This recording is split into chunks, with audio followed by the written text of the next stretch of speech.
Ladies love the skin. Ow. Bring it a little bit closer. The good skin, that is. That's why having a proper skincare routine is very important, and you need to feel it to each. The process is so easy, just 4 steps. You got your daily face wash. That's gonna clean your face up nice and right.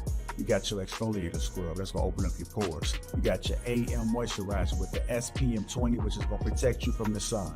You also got your PM moisturizer, which is gonna make sure your skin is protected throughout the night. Teej has tons of reviews from dedicated customers across the world.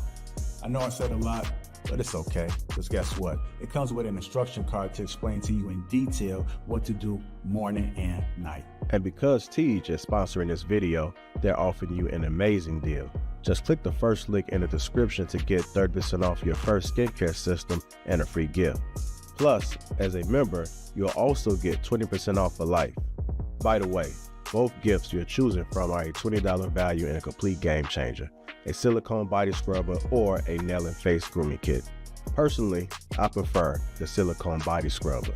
I don't like using towels when I travel, so the body scrubber is an excellent way to open up the pores and get the body clean. So don't wait any longer. Click the first link in the description to start your skincare journey today. What's going on, family? I'm Lapeef, and I'm here to show you my daily routine using Assured Man, King on top. Assured Man presents to you a men's 4-piece beard, hair, and body grooming kit that stimulates your hair follicles, strengthens the follicle wall, softens, hydrates, and controls your hair. The system doubles as a hair, face, and body care application. The first thing you want to do is you want to make sure your beard is clean using a beard, face, and body cleanser. It also has hemp oil, omega-3, omega-6, and omega-9. Steaming is great for guys with a coarser beard texture as the extra moisture softens and smooths the hair shaft, making it easier for combing and brushing and styling. Now we want to use the beard and hair oil. The beard and hair oil is for hydrating your beard to help soften and tame the thick hairs. It acts as a way of conditioning the hair without drying it out, giving it a sleek, groomed look. It's also aimed at taming flyaways to keep your style in line. Now we want to use the beard growth balm. Our beard balm ingredients nourish your beard so that it stays conditioned, and we use only natural fixed oils that will nourish the beard hair. Keeping your beard moisturized will help do away with dryness by conditioning the beard hairs and the skin. Our beard balm helps reduce breakage and tangles. Now we want to grab our pick. Pick out the beard to give it that full look.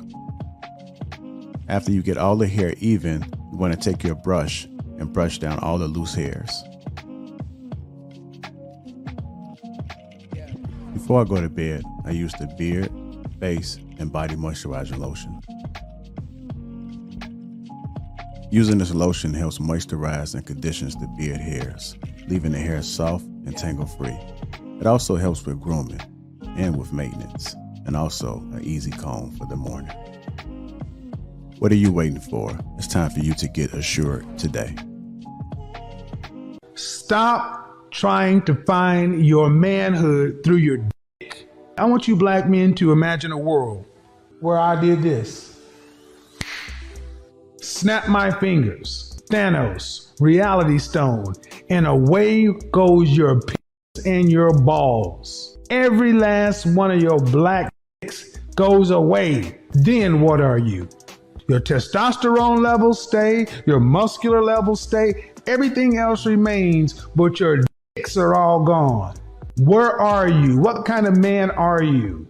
Far too many of us black men try to make our masculinity and manhood through our dicks. We spend an inordinate amount of time in our youth trying to fuck our way into manhood. That's why you got so many young guys who aren't even where they should be, thinking, I can fuck my way in, I can make her this. And where do you rank amongst other men? We're the only group of men who walk around with our dick thinking that makes us a man. Happy Friday. Hey, bro, Preach. He was preaching. He was saying something right there. bro was snapping. Yeah, Kevin had something to say. Oh, when you pop up, Marky Mark. I'm always here. Always. Oh. Happy Friday, you guys. Let me introduce our panelists for tonight. We have Mistaken, Marky Mark, Viz, and HD. My name is Shia Monet, and this is a Chic critique. Oh, in the great words, and is that how you say the great words of Kevin Samuel? Is that the right way to say it? In the words of great Kevin Samuel. From the late great. The late great. Late great, right. KS said, keep your P in your pants. The double P. P in pants. Question from hearing that. Just a quick question. Do you think the opposite is true in terms of women? Do women think that they can F their way into womanhood? I think some of them do, especially now.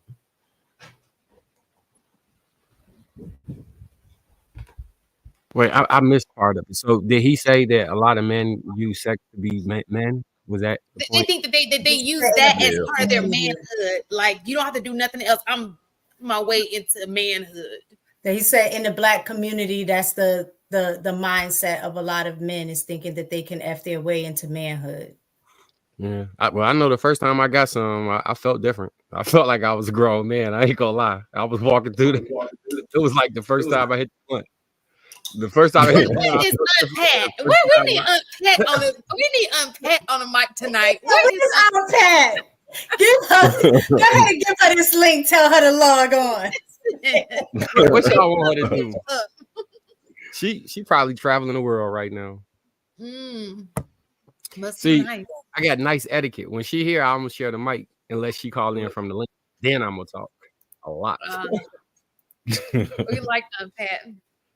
Well, I think it is an interesting thing that I do think that when women have sex, that makes them feel like a woman. Like that first time that you have sex as a woman, you just like, oh, you kind of like blossomed into a woman when you have sex. No, who sung that song? Is a song. Oh my God. God. That make me a woman. It's like Betty White, maybe. You said you'd be gentle with me, but I hope that don't make it right. That didn't make it the truth. No, I mean, we're not arguing the truth. We're just saying that sometimes, like on both sides, but I think that women do feel like, you know, they kind of like grow up when, you know, you have sex to some degree. When guys have sex, we just feel like we done something, like we accomplished something. Like we're just like, yeah, I'm the man now. Not necessarily that you achieve manhood, but that, you know, like you just move differently after you done got some action. You know what I'm saying? Hey, it'd be like, hey, Marcus, smell my finger. There was some struggle years, boy. They could wash their hand to prove they got some. Like, yeah, that you know what that is. Hey, smell my finger. If y'all smell it, ain't that stinking? Nah, and wouldn't it be fingering somebody? That's it. Wouldn't that be different? That's a different level of. I mean, I don't know. Well, we talk about when you first start doing this stuff. So that the finger might have been the first thing you started doing. You know what I'm saying? And that mean it stunk if you smell. No, it ain't had no odor. I think that too. So I think what he is saying. Okay, so let's just say this. That's when you're a child. You're young, you know, and you might be not a child. I hope you're an adult, but you're still young. The problem is, it's still people. That's their thing. They ain't trying to be successful. They ain't trying. It's like they put all their focus on just that energy goes into having SDX. And if they put, like we talk about this all the time, if they put that same energy into being successful, they probably we will be up. So I mean, no, I was just gonna say no, that and that's what boils down to what I always kind of say is that there's different levels, you know what I'm saying, to it all. Is different levels of guys, of women that view that in a certain type of way, as to where that's all that they own, that's all that they're about. And then is people on the other end of the spectrum. So it's finding who you click with that's on that same side. What do y'all think about this theory that wherever you reach your sexual peak age, so say you're able to get the women you want at 16, all the women you want, what is your motivation to really keep going that hard? Do you think a lot of people get to that point and then be like, man, I'm good at this? Because I remember a lot of dudes that as soon as they start winning, wherever they start winning at, that's the level they stopped at. Like, unless you just had an extreme drive to do something else, it like, That's oh yeah, I why just want to the real attractive people, they were young, they were real attractive, and they end up being not even being successful. They just end up being just, you look at them like, what happened to you? I'm not sure I That's what understand the question. talking about is that if you place all your emphasis in your manhood and the amount of women that you can sleep with, then cease to you minimize what manhood really is, because like you said, when you reach your peak after you done had a bunch of sex, after you've had sex so many times with so many different women, is not different. It's nothing different. So if you put all your eggs in that area, then yeah, it makes sense that you won't really accomplish much of anything else until you set a new goal or set a new standard. Would you think that like so like, you know how a lot of the men who did not have social lives in high school tend to fare out better than the men who did have social lives Yeah, I do. because of that? No. Yeah. The reason I would say yes is because, like how we talked about pretty girls, a lot of times pretty girls don't have to develop other skills because it comes very easy to them. They don't have to develop other skills because guys are just going to approach them. Guys are just going to give them things without them really having to give anything in return or develop communication skills or develop, all of these other skills that would make her a rounded person. And I think it's the same for guys. When you're an attractive guy or, like athletes or whatever, the type of guy that girls are going to be attracted to, you don't really have to develop a whole lot of skill set because the girls are going to come to you naturally. So, yeah, and that's why I was saying, in a lot of times, most athletes, celebrities, they be lame as hell because they didn't have to go through that stage of developing themselves, you know what I'm saying, to have something that stands out aside from them, being a jock or whatever.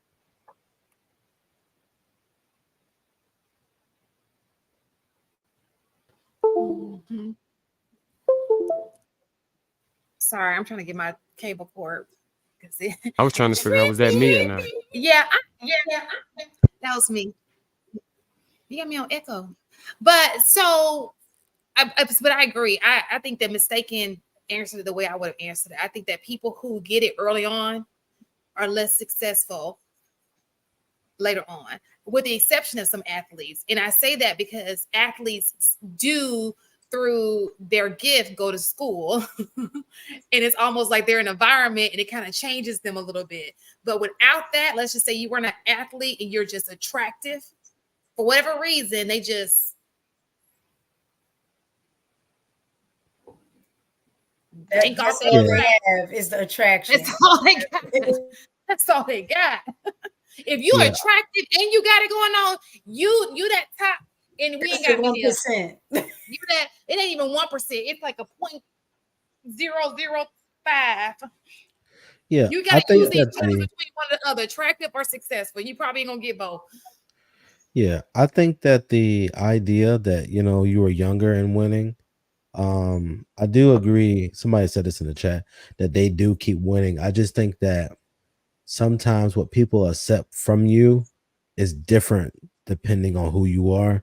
If you've always been attractive and you've been attractive your whole entire life, people just accept your attractiveness and they don't really care about some of the other qualities. So they can still, in essence, kind of still win with less versus, somebody that's a late bloomer where you had to develop skills, you had to be able to listen and talk, and, you got to have a certain thing about you that makes you unique. They end up winning a little differently in the future. They might not have as many wins as the more attractive person, but they've learned how to make some things work over time. Okay. Anybody else want to add to that? Do you think people hold animosity towards the people that grew up and they felt like do you think women hold animosity to women they feel like had it easier? And do you think men hold animosity to men they feel like had it easier? And do you think that plays out in opportunities or them trying to limit things out of that anger or feelings stemming from that place? I think it really happened with women for sure, with the light skin, dark skin thing. The light skin, dark skin girl, that whole pretty girl. Oh, she light skin, she thinks she pretty, blah blah blah. I think that's for sure. For guys, I don't know. I feel like with guys, it's a little different, but with women, absolutely. I think they got that light skin, dark skin girl thing, since elementary school, if not before that. So do you think men get jealous of other men?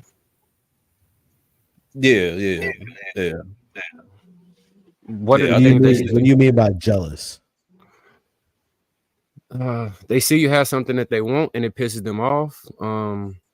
They feel like you're in a position that they should be in or that you don't deserve something.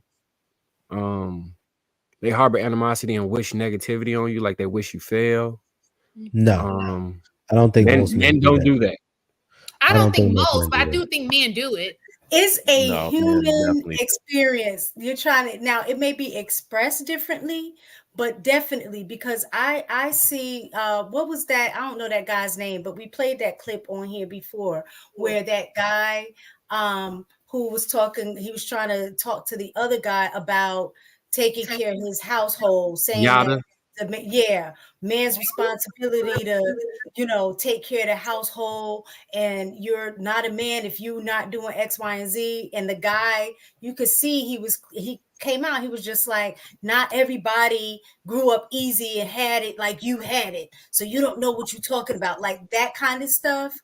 That you could clearly see that there was a level of like, he was mad that he wasn't in that situation to be able to do that. I do definitely think guys definitely. I think it's a little different though. No, see, that's what I'm saying. We're trying to make a different assumptions, but it's the same outcome. Guys do not hate on other guys, because I've heard successful dudes talk about how, man, I thought dude was my friend, while all the while he was in the background like hating on the nigga, right? Yeah, and try to sabotage certain things that they do because they're envious. And I've seen that firsthand with my brother and his friends. Like, one of his friends was upset because he felt like he was a better ball player, and his dream was to go to the NBA and do all of this stuff with basketball, and he didn't make it. And you know what I'm saying? My brother did. And my brother, that really wasn't his passion. He didn't really know what he wanted to do, but it just kind of, he was blessed. You know what I'm saying? And on the back end, his friend was in the background really hating on him. And a lot of times you can hear that. Guys are trying to play jokes like they're joking. Like, oh, that nigga know if he wasn't a such and such, he knew he wouldn't even have access to them girls. Like, Marcus can have dudes like, them girls wouldn't even be interested in him if he wasn't playing ball. So they hate in a different way. They try to act like they're playing, but they're serious. No, that should be 100% serious. And I experienced that a lot. So I'll be hypersensitive to it. Like, my whole thing is, if we friends, I want you to win. If you're in a position that's better than me, hopefully you want me to raise up and come up. I feel that way about them. If I'm whatever level I'm at, I would love for you to be at that level or higher, because I'm not a hater. But there are a lot of people who don't want you to win. They want you to lose. They don't want to win. They just want you to lose. Like, you got to separate yourself from that. Like, people that can't be happy for you, or people who don't celebrate your wins with you, or if you feel a way about telling somebody something because you feel like you're going to make them like, it's hard to maintain friendships when, if I have good news, I can't share it with you because I feel like it's going to make you angry. Jealous. Yeah, I think even with the Yada example, like with him, I think that when I think I seen that the piece, the segment that you're talking about, but that topic can be extremely sensitive for men, especially with it being regurgitated all across the internet. So let's say this guy is in a tough spot, in which we all experience at some point in time in life, and you got this nigga sitting across from you like, oh well, I gave my wife $250,000 before we got married and all of this, and it's like, bro, what is you doing? You know what I'm saying? Now you're coming at this man's manhood. So the only instinctive thing that a man is going to do is attempt to defend himself in whatever type of way, just because of how he's delivering it, as we talked about earlier. You know what I'm saying? So if you taking a direct jab at him, then of course that's gonna trigger anybody. So what I find interesting about that is now, because not you, but a lot of men will say facts, feelings don't matter, only facts. I don't care how you deliver a message. But when Yada's delivering his message, everybody was mad at the tone in which he delivered it and what he was saying. I don't know if you noticed that, but a lot of people, I mean, what he was saying was kind of bogus. I agree, but I'm just saying a lot of people had an issue with the tone that he was taking and the way that he was speaking to that man. But when we, I mean, a lot of times real shit, if we in the street, you talking to me like that, bro, you got one more time to say something, and we gonna have to scrap. So I asked this: if tone and delivery doesn't matter, and you need to focus on a message, why do would you feel? And people didn't agree with the message either. Viz, do you feel tone and delivery matter? Absolutely. Okay. What about you, HD? To say yes or no, I would say yes, it matters. But I also want to add a caveat that it depends, because if you're on a football field and somebody's yelling at you, telling you get your stuff together, your tone, no matter how you say it, you hear the message. And I just think that it sometimes just depends on who you're talking to, because most men, it doesn't matter how you package the statement unless you feel like you're being disrespected. But if you're able to just listen to this person and you're not an easily offended person, even if this person says something that's offensive to everybody else, you're not going to be offended. So, because that's also my hard thing in these conversations, because like, if you're not a person that's offended by things, it doesn't matter what anybody says. If you can listen to a person's point and separate what they're saying versus how they're delivering it, you'd have a very different perspective on the conversation. But because everybody puts things in a pot, like this conversation that Miss Taken just brought up, she moved it to what men are seeing as accomplishments or stuff that he's doing, when we were talking about more so attractiveness. Brothers understand an attractive brother, or he's tall and stuff like that. Like, we understand that. But when we're talking about like somebody that you're close to and how that affects how you might feel like, dang, I work as hard as he works, but he's better. He's got things more than me. Or you see this guy that comes out of nowhere talking about, man, she shouldn't have to work. You a bum, you soft, you trash, because you're not a true man, because you can't provide everything for your woman. You don't even deserve to be married. Like, these are very different things when it comes to the way that men look at jealousy or envy.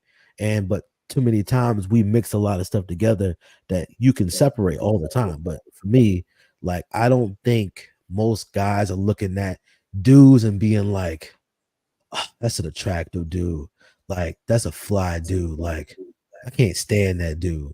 Like, unless you're just the type of person that just, you ain't got no self-esteem and no confidence. But most guys that see fly dudes or brothers that's getting it and that's out here doing something and looking fly, we'd be like, shoot, I gotta step my game up. Let me go find me a suit. Let me go get me a nice watch. Let me get me my whip game proper and make sure that my stuff is nice. Because it's like, honestly, us men, we like to be filled with accomplishment. Like, we like to do things that make other people be like, that dude's worthy of respect because of what he accomplished. I think that you're talking about yourself. No, I do no, I'm see talking that. about men in general. No, not people like you. But I, yeah, you're not What like, so there are different you types of people. men. So what I'm saying to You you, don't mean it as a diss. What she's it's not talking a diss. about I'm is seeing the people way who that speak he's on the thinking, his mentality of him. mindset. He's Yes, referring that to the same group of people like him that have that same right. mindset. Because I've No, no, seen no, no, it. no, no. Let me I'm finish. Let me talking finish. about the attractiveness portion, not the accomplishment portion. Oh, right. So that's what I was going to say. I agree with you. I don't think that it's the attractiveness that gets people, that makes them jealous. I do think it's the accomplishment. I think we got to stop comparing men to women.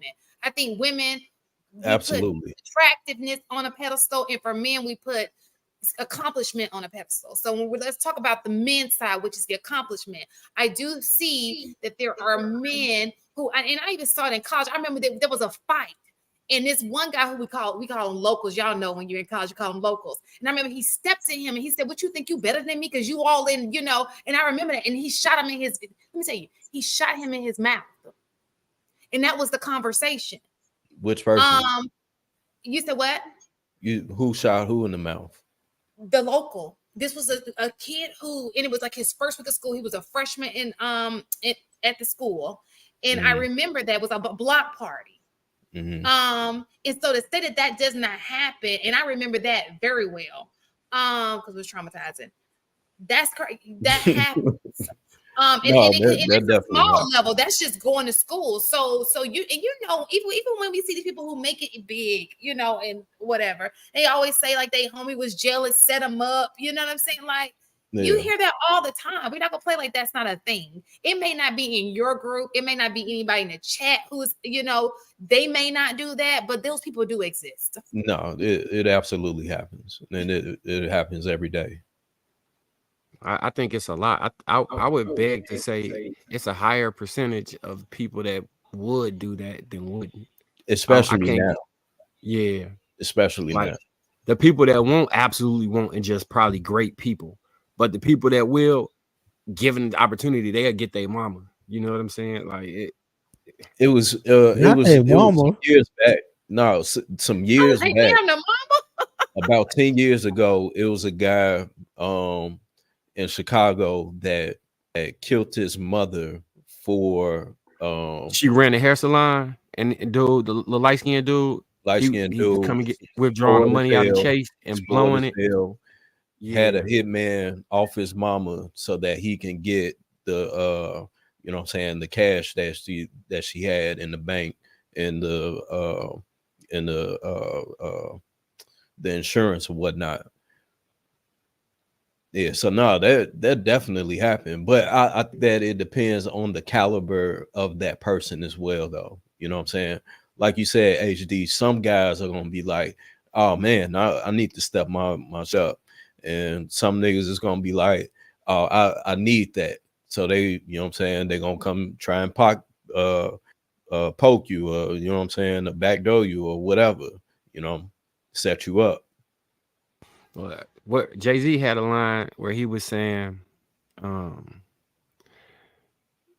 invisible ink, I had to read signs that wasn't there. My crash course was much tougher. Around friends who kill their friends than hug their friend's mother.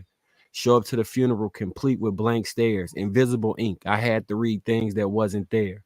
Mm-hmm. Like in my life, I feel like when I was talking about hypersensitivity, it's to catching those things, because that could turn deadly at any moment. Like at any moment, you piss off the wrong person just by living, especially if they feel like you doing something that they not able to do, or you doing really big things in their eyes. It may be normal to you. Just talking about your life can be seen as trying to flex on somebody. Remember that happened in Juice. That's how Tupac killed Raheem. Yeah. Oh yeah. No, it's sorry. Oh yeah, no, I definitely think that's a thing, and that's been happening. That's been happening since day one. Joseph in the Technicolor coat, right? The coat. Yeah, you know what I'm saying, Joseph and him. Yo, and I was just thinking, I'm mad, Cain yo. and Abel. I've been thinking about that coat. Like that's been happening since the beginning of time, of human nature.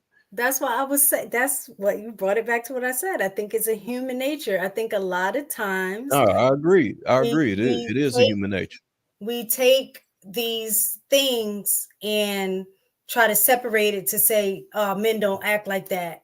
Yeah, women act like that, or women don't do that, men do that. When a lot of the stuff that we're talking about is just a part of the human experience. I think the difference is that we both experience these things, but it's expressed differently. Right.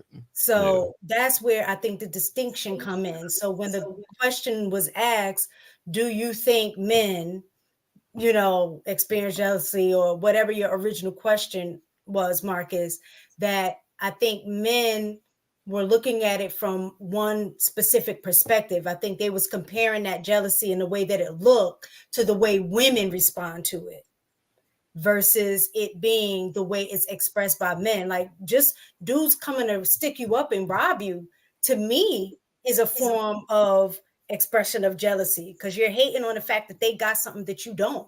Yeah. And you want it. You want You know what I'm saying? So it looks different, but it's still the same thing. Yeah, but it's not on the basis of attractiveness.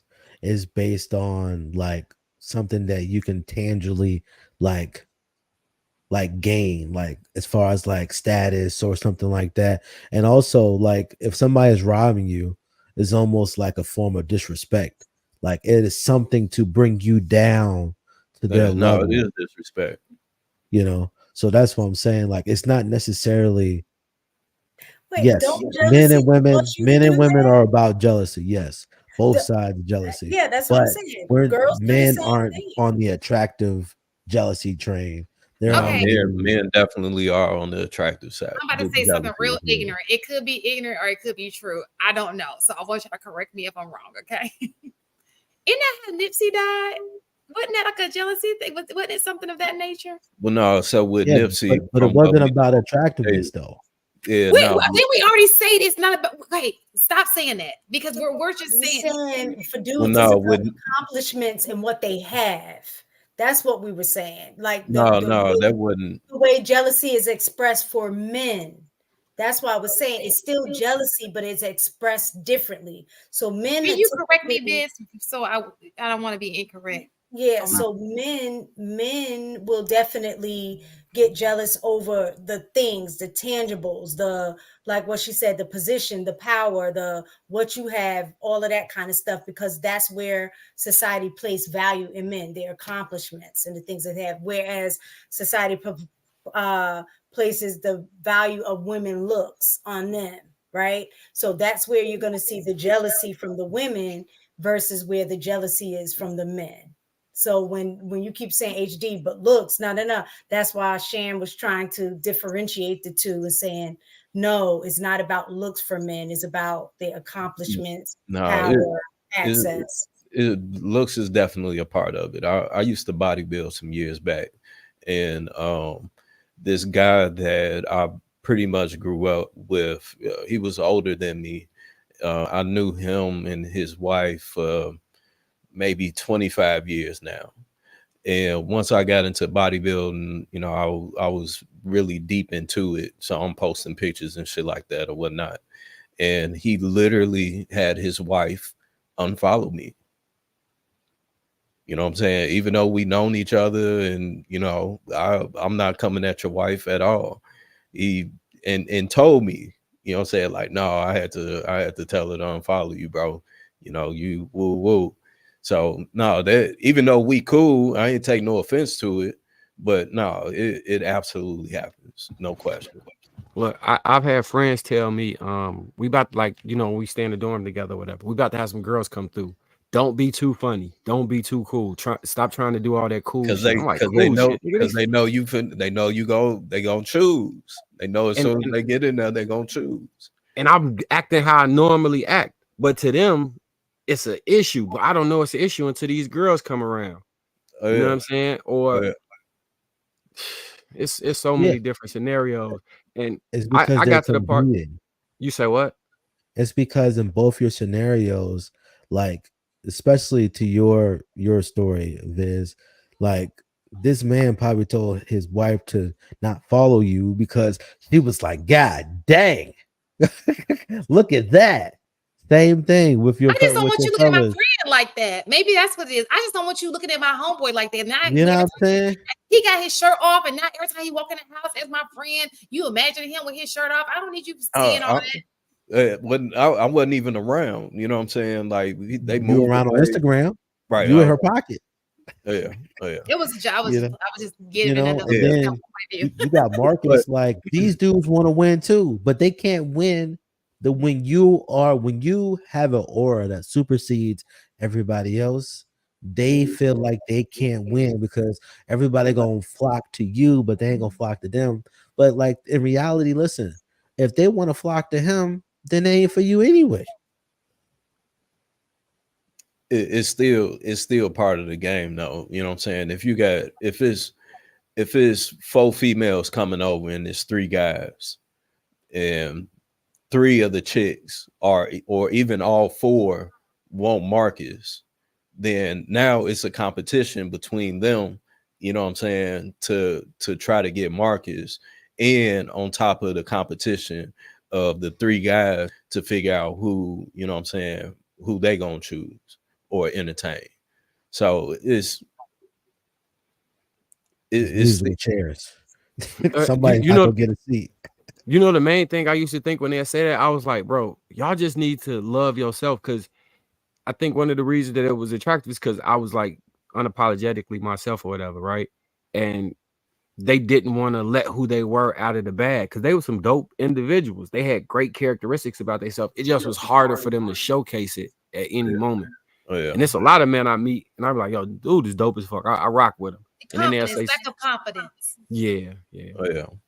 But going to the Nip thing, with Nipsey, that was more so on some hood politics shit. I want to say Nip was going around saying dude snitched. So, you know, that's sometimes how that go down. You know what I'm saying, out there. Okay. Learn something new today. Okay, anybody else have anything? We can move on. I don't even know how we got here. We always I don't know how every time you be like, Marcus be starting stuff. Let me ask you a question. All right, let's do these 2 super chats and then we're gonna move on. The AP accountability partner. Shout out to AP with the 5. Shout out to my peeps. What's up, brethren? I just want y'all to know it was not me who showed up late today. I was on time. I was not holding everything up. It was these individuals over here. Because Mistaken was on time. The girls were on time. I wanted you to know. FYI. I was on time in my mind. Emmanuel with the $5. I have been tricking in Texas for a year now. What's your opinion, fellas? I hate games. I just like to pay and enjoy. What are y'all thoughts? Hey, so do what you went to, man. I can't knock it. If that's what you went to, that's what you went to. And that's what you want to do. Somebody explain what that means. I'm being honest. I don't really understand what he's saying. He's saying he just paying for it. He ain't. Hey, I ain't trying to sugarcoat nothing. This what I'm here for. Here go your $40. Boom. Does it really cost $40? Does he mean professionals or just if somebody he finds attractive that he want to hook up with, to be like, I ain't gonna play no games. I just want to hook up with you. That's it. We can go out to dinner. I'll pay your dinner, and then we going back to the room. And either way, it's tricking. Oh, okay, got you. All right. Well, okay. A little trick. HD, you cool with it? You cool with tricking? This is a loaded question. If you got it. It's a loaded question because I understand that, like, when you talk about all that comes with a woman, right? It could be a lot, you know, dealing with the things that you don't want to deal with when it comes to women, right? So on that aspect, I understand why people pay, but I'm just like, just to pay for somebody to have sex with them when you can get that for free, to me, that bothers me. Like, if I know everybody else can get this for free and you're making me pay, now granted, it's just like if you get a contractor to do something. It's much faster to pay somebody else to just get the job done and you can go on about your business. But also, there are some things that are just worth, you know, you just spending your hard-earned time and you're just doing it yourself. You just go out there, take your time, don't spend no money, and you just do the work. You know what I'm saying? So let me ask you a question. You brought up a good point, and I hate to go off on a tangent with this, but I hear this all the time when men say, "I don't want to pay for something somebody got for free." How do you know he got it for free? You don't even know the hard work he had to put in to get it. You understand? You don't even know if you're the man that he is. What if you're even on a different level than him? What if he's up here and you're here? So that don't matter when I don't want to pay. It does matter. Unfortunately, it don't matter if I don't want to pay. If I'm like, yo, he got it for free, right? And you saw him get it for free, right? Oh, and then okay. you see her, you know, so you see her, like and you're like, yo, like, you know what I'm saying? You're gonna feel some, just like they make this whole scenario all the time. If you went to the store and you wanted to buy a bag or some nice shoes, right? And that same pair of shoes was $100 for that person. You get to the line after that person, and they was like, all right, this is $2,000 for you. What? What? It's not the same. It's not the same. Oh, it's not the same price, but it's the same item. No. It's not the same. You comparing a service to. I'm not comparing the service. What I'm saying is to you is this: I understand the service.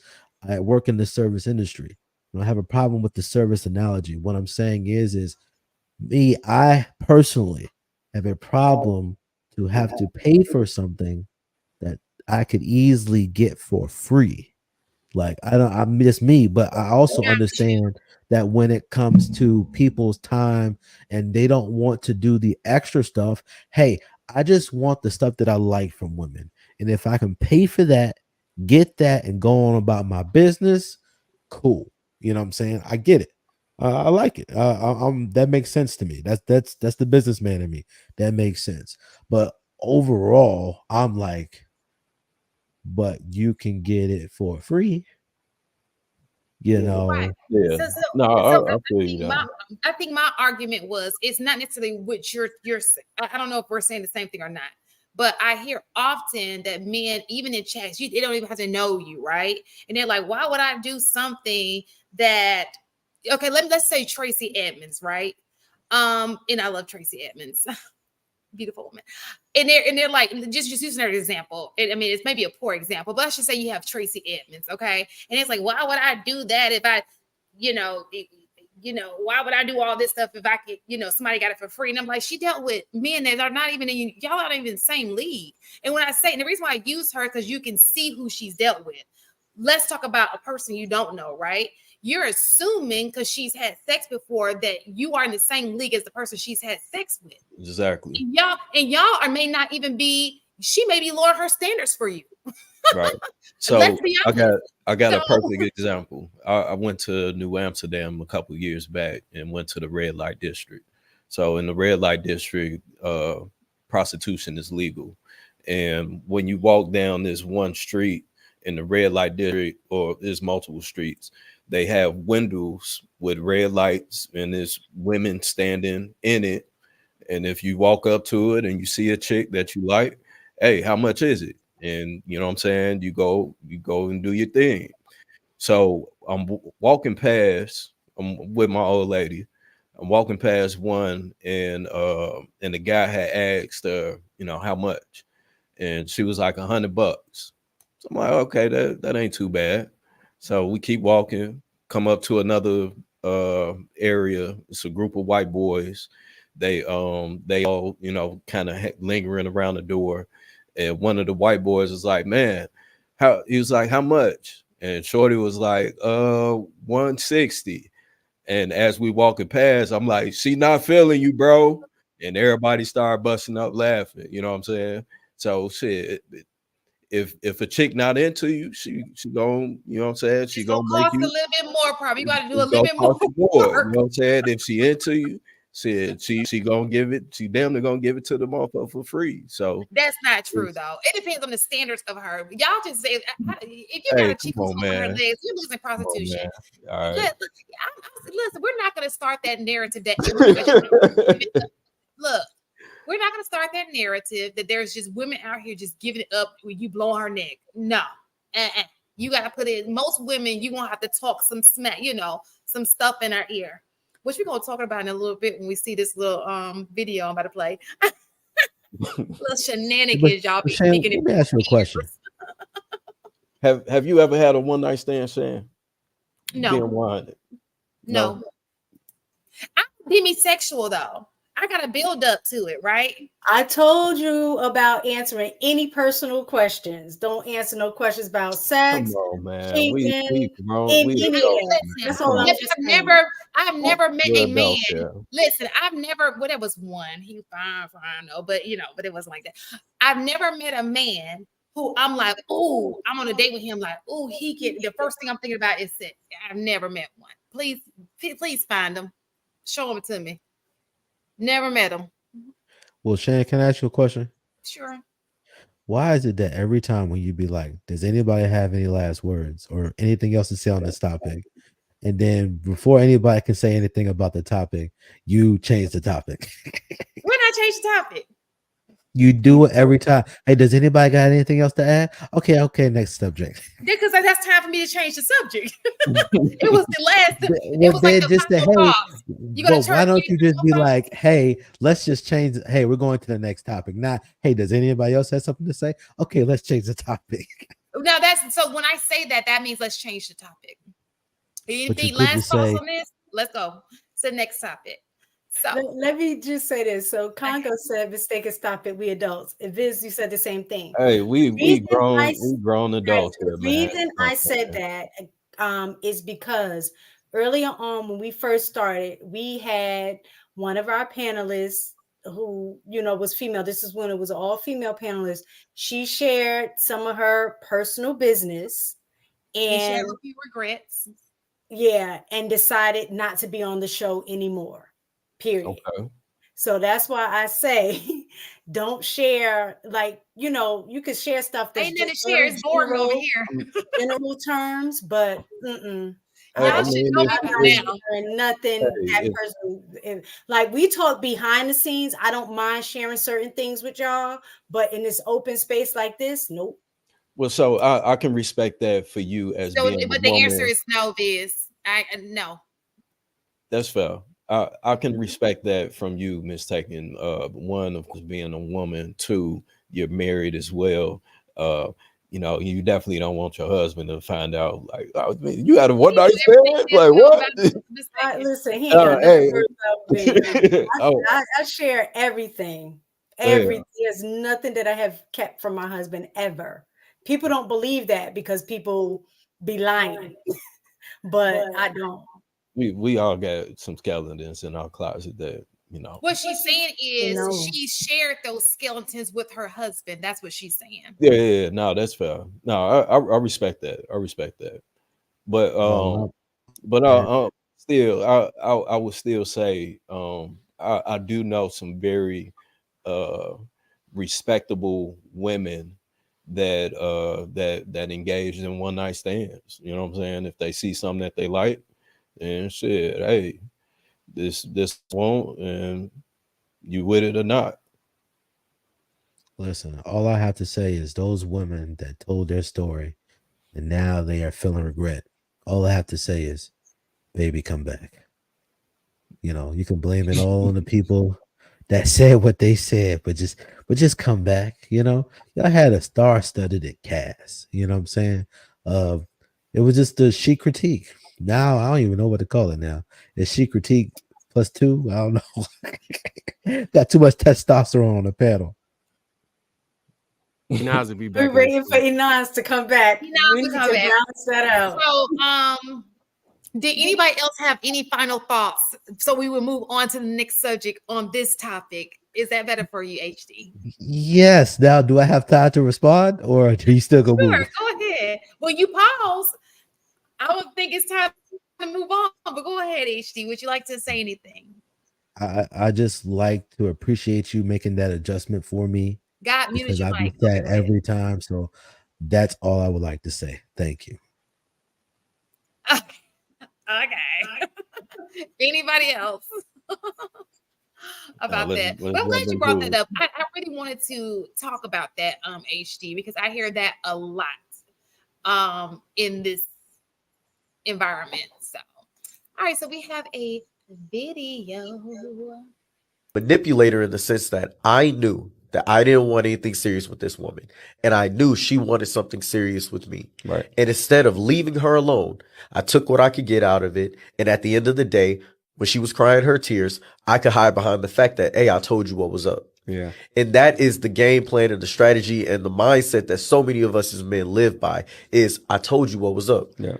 How can I be wrong if I'm telling you the truth? Right. Well, the truth is, just because you're an honest man doesn't make you a righteous man. Right. Your actions make you righteous. Your actions make you moral. So just because you tell somebody the truth, but you still go and do the wrong thing, your honesty doesn't absolve you from your guilt. Right. That'd be like me telling somebody, hey, I'm just letting you know I'm probably going to kill you at the end of this podcast, Rex. And then I go do it. Do I get off the hook with God? Do I get off the hook with the jury? So, what are you guys' thoughts on that video? Do I need to rewind it? I think that's taking away accountability. Like I hear what he's saying, but it's like, come on, man. Like and we was talking about this earlier again with communication. If I'm telling you this is not what I'm on, this is what I want, this is all that I'm focused on, and you understand that, and you continue to reach out to me, you continue to call, pick up the phone, you know what I'm saying? You continue to engage with me, then it's like, come on, man. At what point are we being adults here and understanding that it takes two to play? You know what I'm saying? Yeah, that man may not be righteous or whatever the case may be, sure. But that's just simply part of the game. If you don't want any part of that, if that's not what you're into, if that's not what you want, walk away. Be an adult, walk away. It's that simple. Say, hey, I'm not on that. Stop calling me when you want to change, whatever. That's it. You know what I'm saying? So I feel like there's some, I hear what he's saying, but that's like some, come on, man. Let's be real. You living in a dream world. Well, I agree with what he's saying as far as, righteous, as far as in that realm. Okay, we can make that argument. But women are smart. They're not stupid. Come on, man. They're not children. Come on, man. Right? So if somebody clearly gives you the fine print and say, hey, listen, I don't really want nothing with you, right? But I keep doing the opposite. Many times women be getting played by the dumbest dudes. The dudes will tell them everything. Y'all women be so smart until y'all feelings get involved, and then y'all be getting drugged to the streets, and then you blame men for your own actions, when in actuality, he gave you an out. You chose to continue to keep playing with the brother, and now the brother then got into your feelings and into your body, and now you want to raise all kinds of hell because you feel like you was done wrong. And like I always say, the reality is, listen, you are responsible for you. If you let people walk all over you, they will do it. They have no obligation to respect your time, your money, your attention. They have no obligation to that. It is nice for a person to be considerate of you and caring and understanding and loving and all those things. It's real nice. But in all actuality, listen, you're responsible for you. If you say that you grown, you got degrees, you got a PhD, you got a master's degree, you got your own house, you got your own business, you got your own kids, you got everything in life thus far to show that you are a capable human being, but yet you're not capable of walking away from somebody that's saying something to you that you know is a problem. Come on, man. I got a problem with that. I think that with the education and the abilities and the wisdom of women, it makes zero sense for me to believe that you're some damsel in distress when you done darn near built an entire empire off of all of the things that you've learned up until this point. It all go out the window for some dick. It's like, come on, man. Come on. Let's be real. Let's be adults here. I think we need to get back to saying that to adults. You're an adult, right? Let's be adults here. Well, apparently I'm not an adult because I'd be asking for an adult sometimes when I don't feel the strongest. I'd be like, yo, I need an adult to accompany me to this thing, you know. But You just got back from the kiddie table.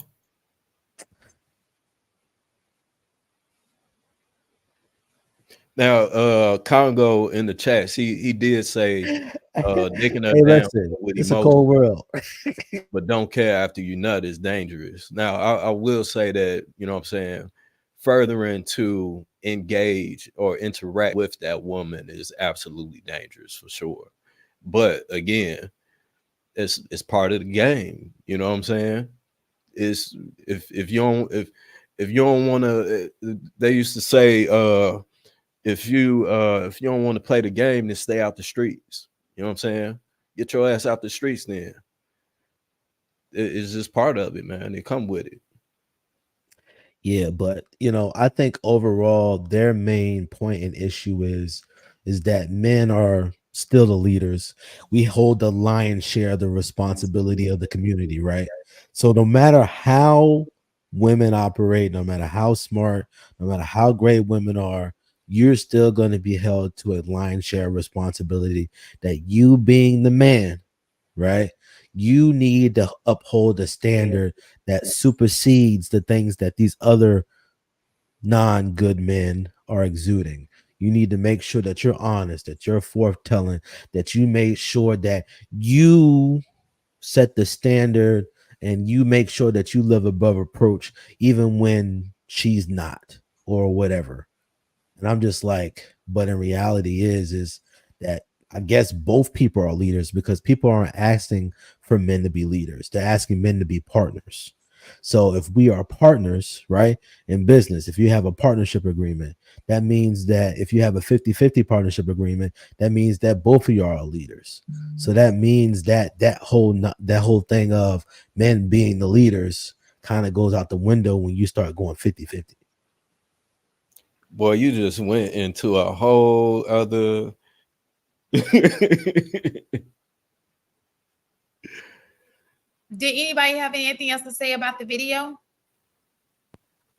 Yeah, I think as long as you tell somebody the truth and you give them an option to accept or deny whatever you got going on, I think that's fair. There do come a point where you can okay. What you about that? Yeah, because I wanted to say so. My question is, I she hear stated echo. that's because it's Mike. She stated. Not my mic. She stated. Now it's not working where you turn it off and on echo, so it is your mic. HD, come off mute. Oh, it's HD. Oh, you're saying it's HD. So listen, what I'm saying is, yeah, I heard it. I hear it. Okay, listen. So this is the thing, the dilemma here. It's one person versus another person, right? He controls commitment. So his word is going to have more power than her word because clearly he said he knew that she wanted something else. So she made her intentions clear, just like he made his intentions clear. Okay. So the reason why his intentions obviously are more powerful is because what she wants, he controls. You understand what I'm saying? This is what I was going to say. I think it all depends on what type of man you are professing to be. If you're not professing to be a righteous man, then I understand that, you're going to move how you move. But if you are the type of dude that is saying that you're righteous and that, you have integrity and stuff like that, a part of that having integrity, honesty is a part of it, but it's not the full thing. You're trustworthy, you're consistent in your behavior. And integrity means even when you're faced with temptation or challenges, you still opt to do the right thing.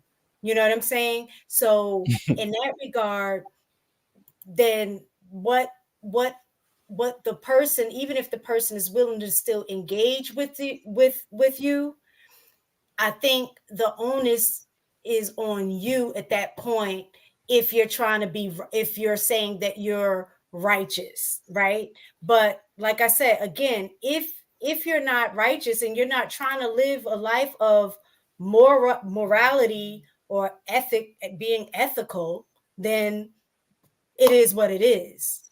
I think the issue is when you try to present yourself as one way and then your actions don't align with what you're trying to say that you are, because you're going to move. If that's the man that you say you are, you're going to move that way regardless. If not, then there's no argument about that. I think I think this is kind of dangerous because what we're doing is removing consent from women. Because if it go one way, it got to go the other way. If you remove the ability for her to consent to going into something, come on, man. You remove it in both directions. Come on, man. That's why I'm not a fan of that, because it's literally taking away the accountability. No. Regardless if the man is saying, if the man said this in the same scenario, if he says this is not what I'm on, but the two, it takes two people to do this, to communicate. So if this woman is hearing him say one thing, but he's doing something else, and you still continue to go about it, then at what point do you take accountability for it? You know what I'm saying? It has to be a joint effort and a joint accountability being taken. And okay, that was what I was trying to explain. At this point, this scenario is not even about the woman. It's about you as the man. So what I'm saying, no, that's what I'm saying. If you say that you are a man of integrity, if that you are saying that you're a man of morality, if you are saying that you are a man of being ethical, right? All of those things have absolutely nothing to do with anybody else. This is the type of man that you're saying you are, right? So even if you're honest with the woman to say, I want to sleep, anything else, even though you're being honest, you're not operating as the man who you say that you are by being ethical, by being moral in that regard. So it doesn't even have anything to do with the woman to say that she's with it or not with it. We're just talking about you. Just like if a woman is claiming to be a moral woman and she wants to sleep with you, the first thing you're going to say is she ain't moral. She slept with dude and ain't even her husband. So the same thing applies. It has nothing to do with the other person. It has everything to do with you as an individual saying, are you the person who you say that you are? Wait, go back to you said that if you sleep with the woman, what you say about that part?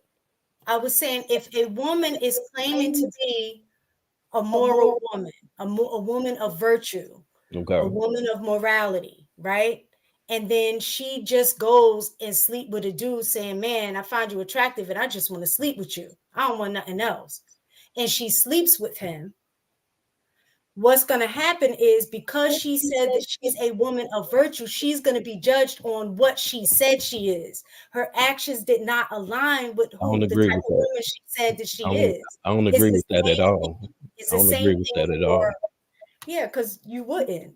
because that's not what it is. You know what I'm saying? Again, we are sexual beings. If this woman is single, you know what I'm saying, and the guy that she want to have sex with, a one night stand, whatever, is single, those are two adults having consensual sex.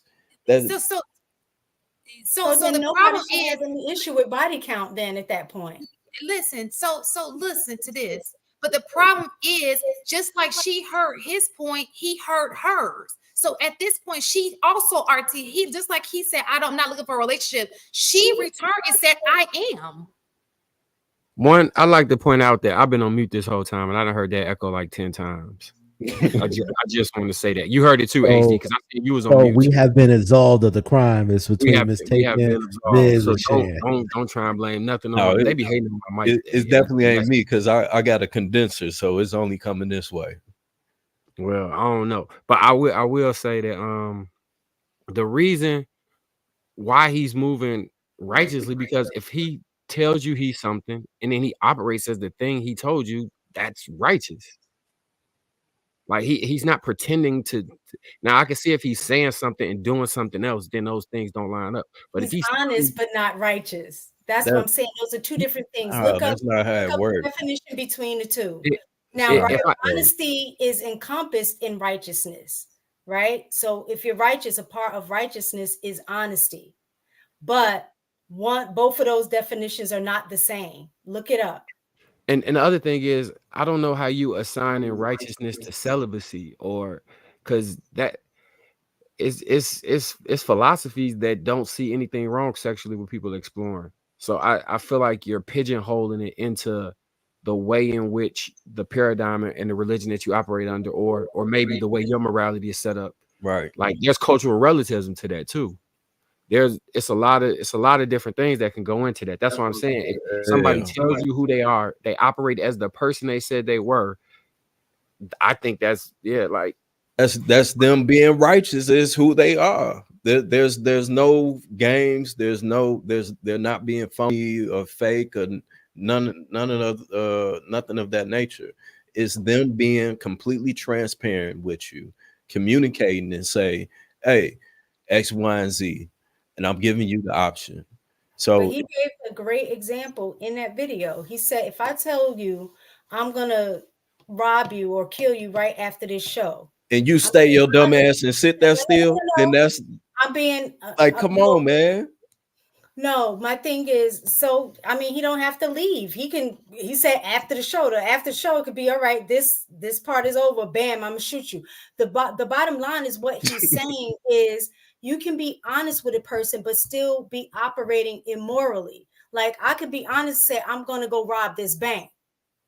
I'm not acting morally. And Marcus brought up a point. It's based on what society views, right? The social norms of what's considered ethical, what's considered righteous, what's considered right, what's considered wrong, those things. So when you're looking at it from that perspective, from society wise, in terms of some of our basis is, like you said, depending on the religion you are, but even if you're Muslim, having chastity is something that's expected of both men and women.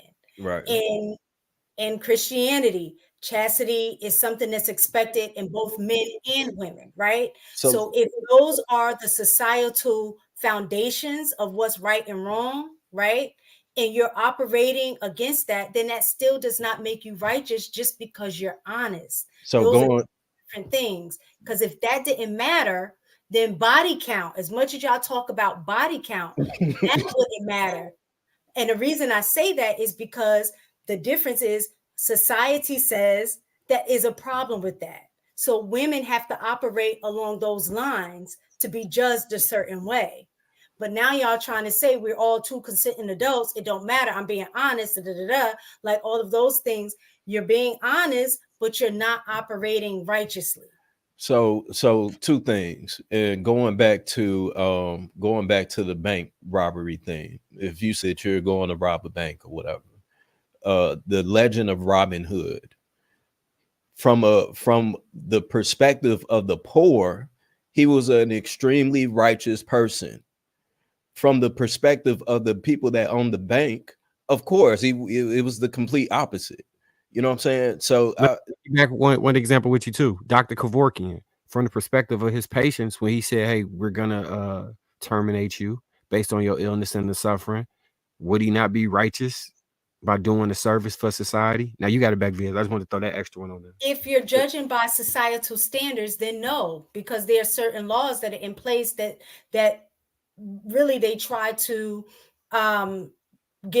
have laws in place to guide morality and behavior.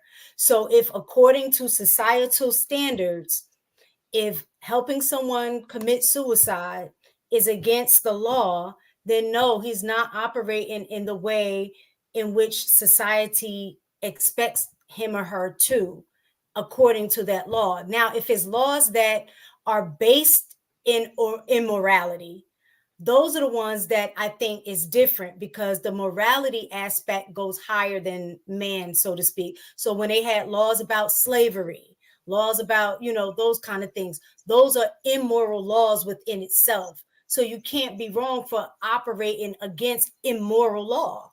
So So you could let me- argue that somebody operating that's like in severe pain and is struggling to live every single day, by you giving them euthanasia or helping them assist to no longer have that pain, you're morally doing what's right instead of this person suffer endlessly every single day, knowing that they terminal.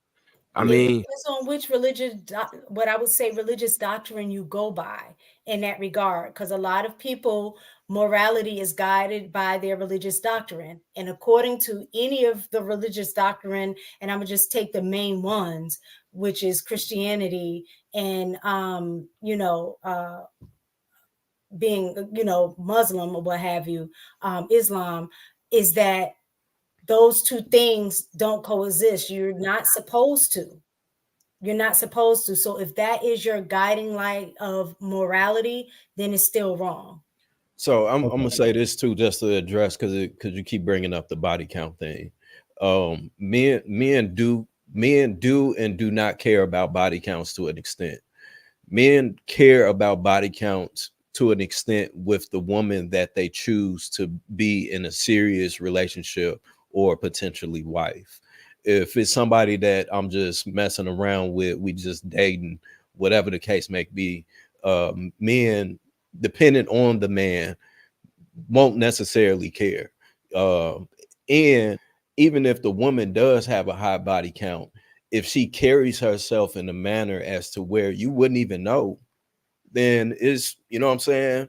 It's for some men, it's a don't ask, don't tell. You know what I'm saying? If you got a high body count and I'm feeling you, I'm not even finna ask you what's your body. As a man, I'm not even finna ask a female what's their body count. In most cases, just from me looking at you and the way that you carry yourself, the way you present yourself, then I kind of have a good idea, especially with our conversations, all of that, our interactions.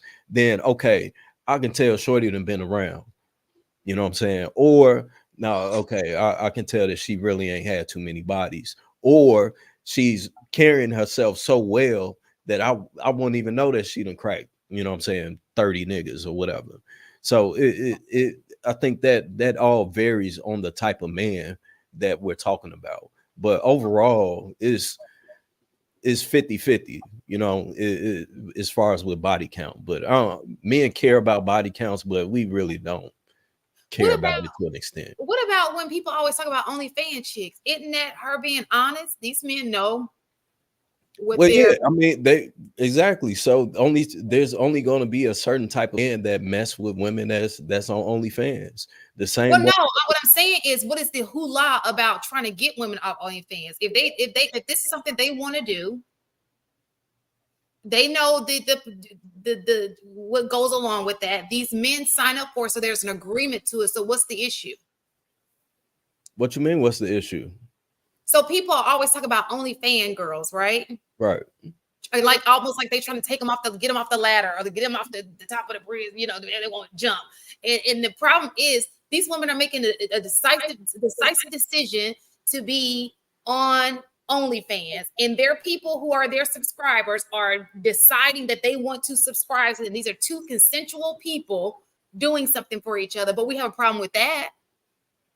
I mean, I personally don't have a problem with it. If that's what you into, then that's what you into. Before OnlyFans, it was strippers.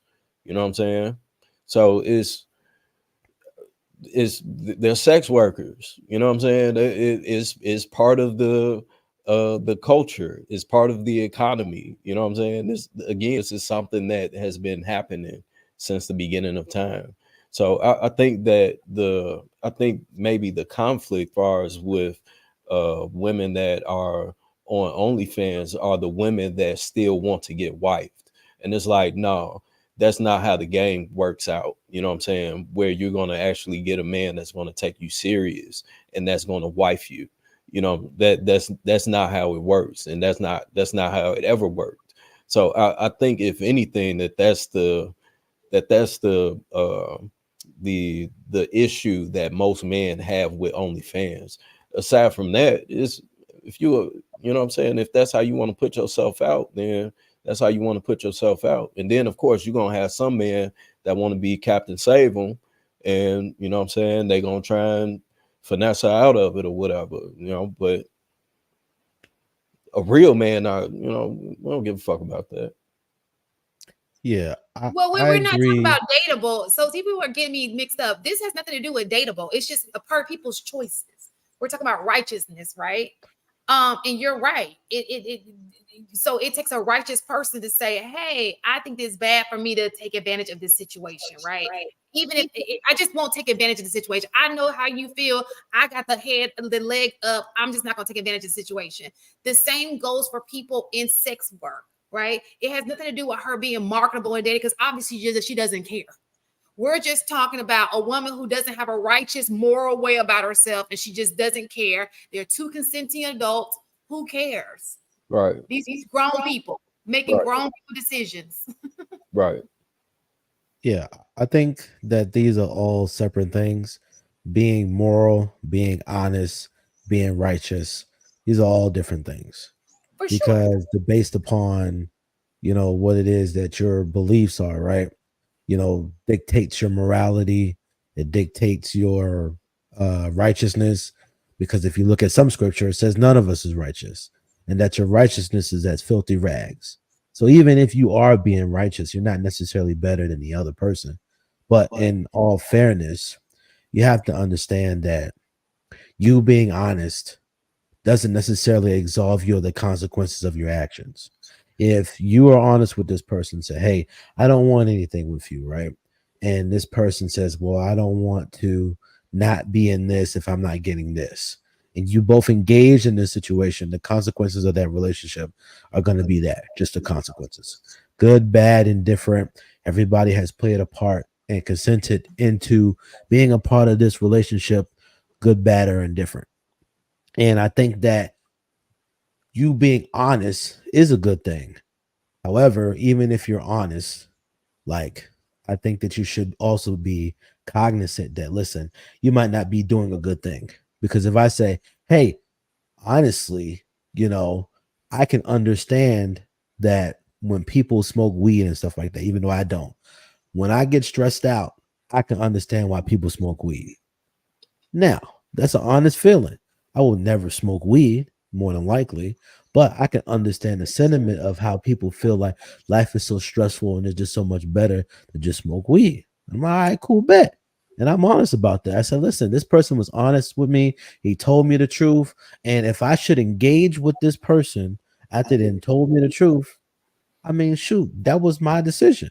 I think where a lot of brothers get up in arms about this conversation isn't just the fact that men are held to the standard that we're supposed to be the leaders and we supposed to do the right thing regardless of these women that are supposedly getting the same messaging. Women are also supposed to be righteous and chaste and all these other things. Men are supposed to be righteous and chaste. But yet, when we have these conversations, we only hold that standard to men. Now, of course, there are people. No, we definitely hold that standard to men because we feel like men should be the leaders and that men should be doing those things. We hold a higher standard because we hold that men should be better. Just like when we say that men should never hit a woman ever, right? You're holding him to a standard to be at this level that necessarily that some women don't get that same messaging. They'd be like, listen. But in this particular, that's because he's stronger than her. But in this particular situation, that's irrelevant. That's tomatoes and oranges. Listen, in this particular situation, I do not often hear men saying, "Oh, you need to watch out for her feelings before you have sex with her." How many men do you know say that to their friends? But men ain't thinking about feelings when they're messing around with women. They thinking about the act. Well, it's the difference. I do think men are held on a higher standard when it comes to, like what you said, the being physical with the woman in terms of hitting or whatever. But it's the opposite. More of the, I would say, more of that pressure of being morally right falls on a woman when it comes to sex. that it is the total opposite. Y'all I are mean, women giving hold more the that key to it. leadership in that regard to physical violence. For women, it's really about making sure that we make sure y'all don't have sex with us. We have to take ownership in that, regardless if we want to or don't. More of that ownership is placed on women than it is men when it comes to sex. If we want to be honest, Women hold the key to sex. So of course, now Right, but when you and said now that they're held to the same stand, that they're not. You just said they hold the key, so they have a higher. They're held to a higher standard than men with sex. So that's all she was saying. Was what he was saying was incorrect because of that. and going to the men to men not hitting women, I 100% agree with that. Now, in my years of bouncing, I've watched multiple women literally try to go toe to toe with men. I've even worked with a guy that was at a club breaking up a fight. He was bouncing. He's breaking up a fight, and the chick walks up to him with her heel and hits him in the eye with it. He loses his eye. I've seen women literally smack the glasses off of men. I've had women try to go toe to toe with me. You know what I'm saying? So it's I agree with it, but at the same time, I won't allow myself to be a victim. So you're not just finna, you know what I'm saying? You're not just finna hit me. So as the old saying goes, in all of these situations, if you make your bed, you got to lay in that motherfucker.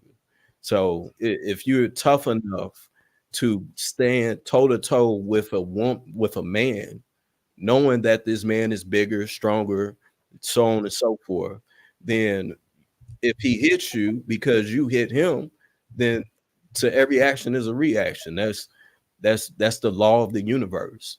So Yeah, so that's why I That say wasn't the it's subject, though. irrelevant. Well, that's why I say it's irrelevant when women bring up, "Oh, he's stronger than you." So that's the reason why they would say that.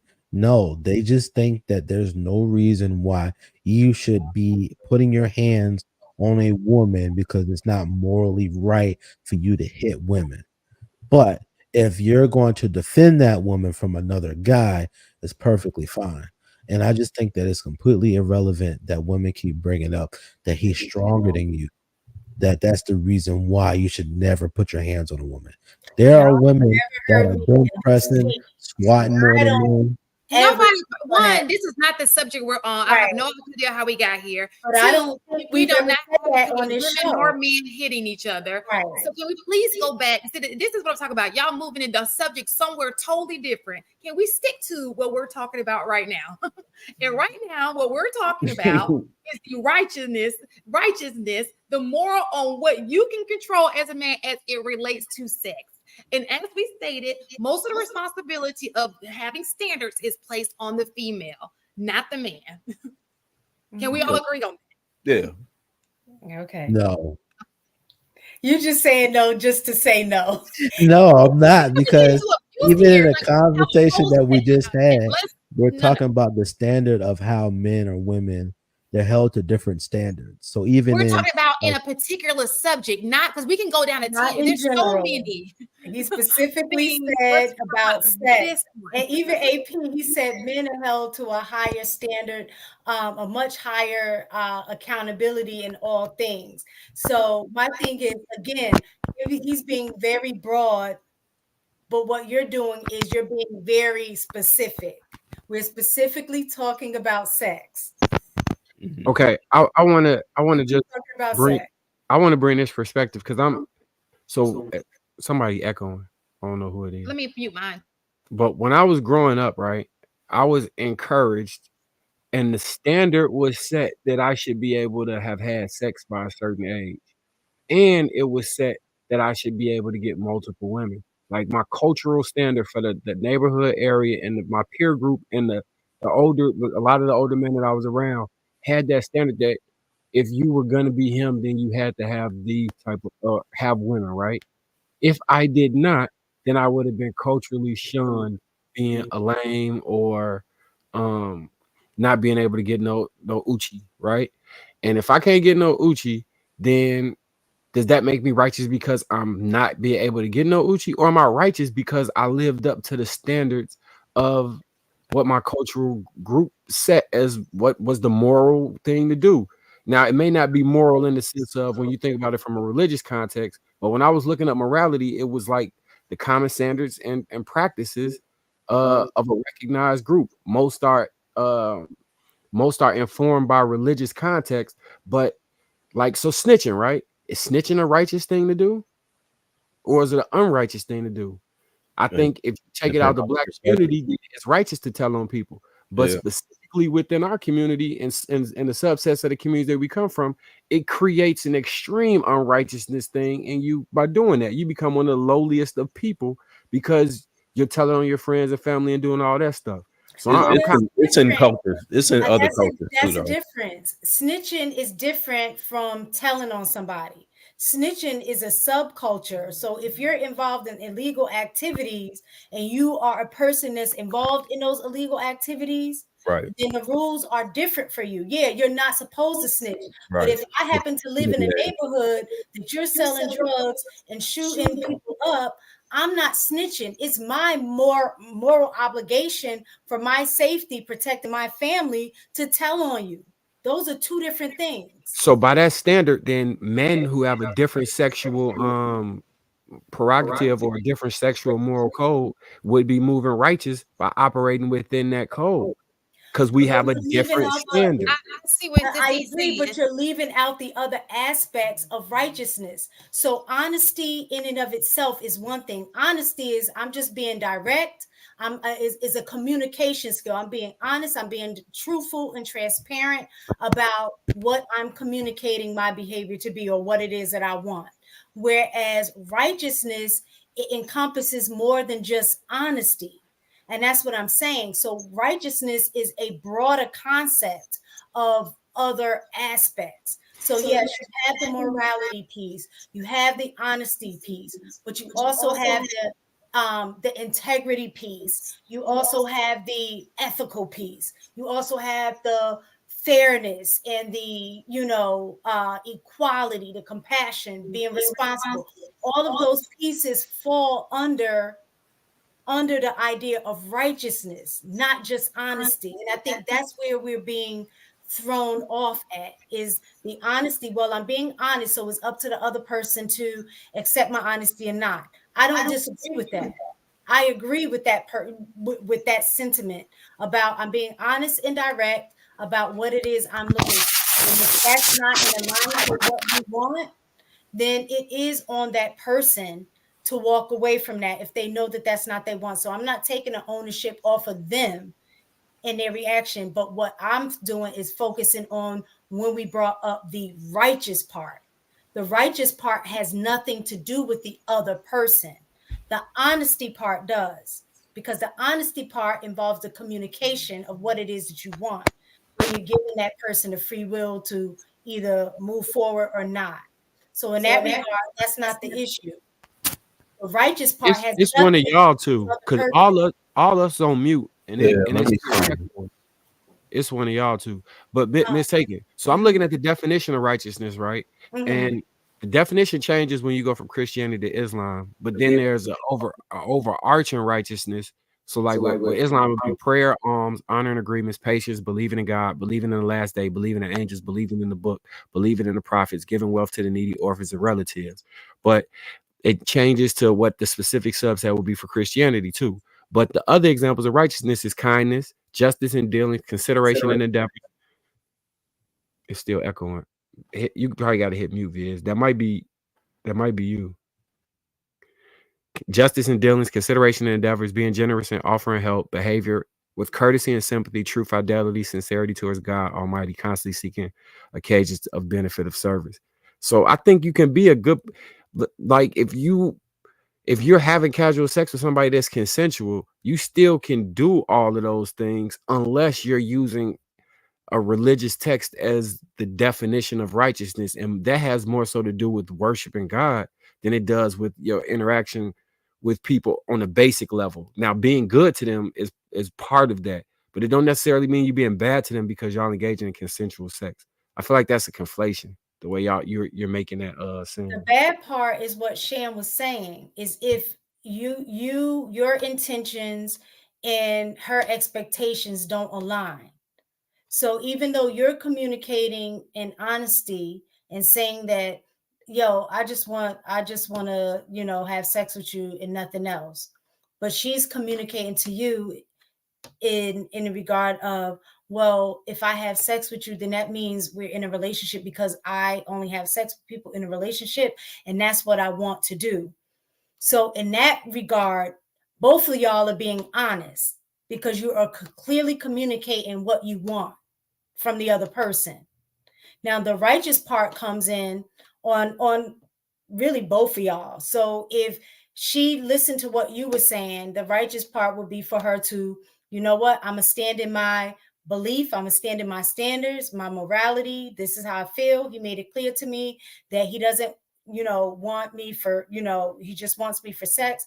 So it's on her to uphold that, right? And walk away. But that's on her. Now on you, the righteous part would be she's communicated to me that she really wants to be in a relationship. And if she sleeps with me, for her, that means she's in a relationship. And you Now still that's different. No. And That's he's different. no. And she and you. Yeah, you kind of moved the story though, mistaken. That's what he's No, saying. That's completely different. You just said if no, you just said. Let me finish. Based on what Shan said if the girl communicated to you that she wanted a relationship, Yes, right. and he still moves forward to have sex with her, then in that regard, he's not moving in righteousness. Both of them are moving in honesty because they communicated to each other what they're looking for. Now, after the honesty comes the righteousness. Either she walks away on her own righteous morality belief, or he says, you know what? I made it clear that I only wanted her for sex, but she's told me, she's made it clear that she wants a relationship. So it's on me at that point to walk away because I don't want to confuse the situation because I know she wants a relationship. I think they're both moving off of the implying. So I told him what I wanted and he continued to deal with me. Well, I've told her what I wanted and she continued to deal with me. So they're both going in. That's the only way they're gonna have sex. Yeah, but it is make it righteous. Okay, so I'm glad that you guys did it. So because it moves us to the next topic. So what happens if a girl says, I want kids, and you say you don't? And then you sleep with her and then she gets pregnant. Then that's on the guy. That's on both of them. Still, that's still on both of them. Like I don't understand how is no accountability or for both parts. Like if a woman says, all right, I want kids, and the guy says, I don't want kids, and the woman allows for the man to have raw sex with her because she wants kids. But he said he doesn't want kids. But she wants kids. He went wrong in a woman. He went wrong in a woman he knew wants kids. Crazy. That's not dumb to you? That logic is insane. And that's probably why we have so many baby mamas now. If the man that's why you have a baby mama. It's because she told you if a woman tells you she wants kids and you go in her raw when she says she wants kids, you don't think your that's your fault? It's on both parties. Isn't it amazing how it's on both? Wait. Isn't it amazing how righteousness switches up when I've been saying this on both parties. It's the same situation. It sounds like somebody dodging accountability. You held the woman in the last example is on her because he was honest. He told her what it was about. So it's on her. Now in this situation, she's totally honest with him. And now you're saying it's on both of them. Listen to this. On the last one, I literally said that it's on both parties. That's been my argument this entire time. Now, again, if the woman, if the guy says, I don't want any kids, right? And the woman says she does want kids, and they both engage in raw, unprotected sex, it's on both parties. Right. So what I'm saying to you is she got what she wanted. She told you she wanted kids. It only works in your favor, what you're saying. If she says, oh my God, I got pregnant, I don't want this kid, let's get rid of it. But you just gave her what she wanted. And you're mad because she kept it when she told you that's what she wanted. Yeah, I agree with y'all. It's on him, man. No, it's on him. Because it's on him. Because what seems like is happening in a situation where the woman want a relationship and the man doesn't want to give it, but he receives the sex. It would seem like robbery because it wasn't fair exchange, but she entered into the agreement knowing that she wasn't going. That's like if you go work a job and they tell you, I'm only paying you $1 to do this job, and you work hard for a whole 24 hours and they pay you $1. You can't then be mad at them for paying you $1. You agreed to that. It go both ways. You knew that's what she wanted when you agreed to come in there. You didn't want to do that, but you agreed to come work the job. You agreed to busting her. When you came in her raw, knowing that she wanted kids, that's on you, blood. That's on you, so that's on you. Yeah, I think it's two different things to say that he can definitely be mad about it. That's two different things. But you definitely agreed to those terms. Now you see what we're saying, how stuff. You can't have a honest conversation. You can't have a true conversations where you're looking completely at both sides. This is what we were talking about earlier about emotional, the emotional maturity, being able to understand. What does this have to do with emotional intelligence? No, I'm talking about, remember when we were talking about backstage and they were saying the different signs of emotional maturity? And one of those things that I pointed out was the fact that you're able to see, you're upside down, Shan, that you're able that everything is not black and white. You're able to see both perspectives, and the other part is to understand that you are going to be biased based on your worldview and experiences of certain things. So my thing is, take yourself out of it. You have to take yourself out of it. I'm not even looking at it from in order to truly see that it's the same scenario. I mean, the same situation, different. Let me give you another scenario, Viz. Let me give you another one. So because a woman tells you a woman tell you she HIV positive, and you tell her absolutely do not want HIV. Yet you go and have sex with her wrong, you get HIV. Whose fault was that? That's his fault. Why? What you mean? Why? Why is it his fault? Because she told him that that's what she was. So, with the baby situation or example, if I'm trying to think of the best way to word this, because I understand what you're saying. I see what you're doing. I still think in that case, I think that is different because we're about to have sex and I tell you, hey, I'm HIV positive or whatever. And the guy says, oh, okay, I don't want it. She's being transparent. Of course, that falls on him if he gets it. But I feel like the situation is different between the two, though. Okay, I feel like it's a completely different scenario. It's not different, but I still agree that here's how I break this down. So I'm saying here's how I break this down. You can still say you can split it up to individual responsibility. You can split it up to both being responsible. You can do it either way, because if the scenario of that she has HIV, she tells him that she has HIV, right? And he's like, I don't want HIV.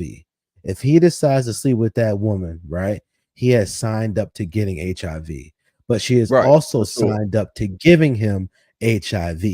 So you both play a hand in this situation. she's more the criminal at this point because she is giving him something that you can't just give somebody something that's HIV. Like you, that's just dumb. That's like saying that, hey, I am going to rob you, right? And because I told you that I'm going to rob you, that doesn't make you not a criminal. You're Wait, still a criminal, didn't even we though you just are say honest that in about it. the last segment where the guy said, if I'm on this show and I tell you at the end of the show, I'm gonna be honest and I'm gonna say I'm gonna rob you. The response that y'all said was the dude is stupid if he gonna stay there. He's still stupid, but the dude is still a So it's criminal. the same situation. No. are you blaming and that it's on the woman? No. Hold on for a quick second. Well, no, He's still right, because stupid for staying around to get robbed. But guess what? That dude is still a criminal because he's robbing him. That's what I'm saying. That's what I'm saying. You can make it separate. You can make it together. But in reality, he's stupid for staying around the dude that said he was going to rob him. But this dude is still a criminal because he was honest about going to rob him and he continued to rob him. So criminal, robber, and stupid person for getting robbed by a guy that said he was going to rob him. That's what I'm saying. So that's why I said you can actually split it both ways. You can say, hey, this person is more responsible for this. You can say that they're both responsible because they engaged in the activity. But in specifically the case that she said that she want to have a kid, and the guy said that he don't want to have a kid, he has now signed up for having kid with this woman who said that she's having a kid. But she also knows that he don't want to have a kid. So why does she want to have sex with a guy that does not want to have a kid? Vice versa. Why does he want to have sex with a woman who wants a kid when he doesn't want a kid? The answer is because both people want what they want when they want it. He want to have sex, she want to have a child by having sex, and this is the reason why we got the situation that we got.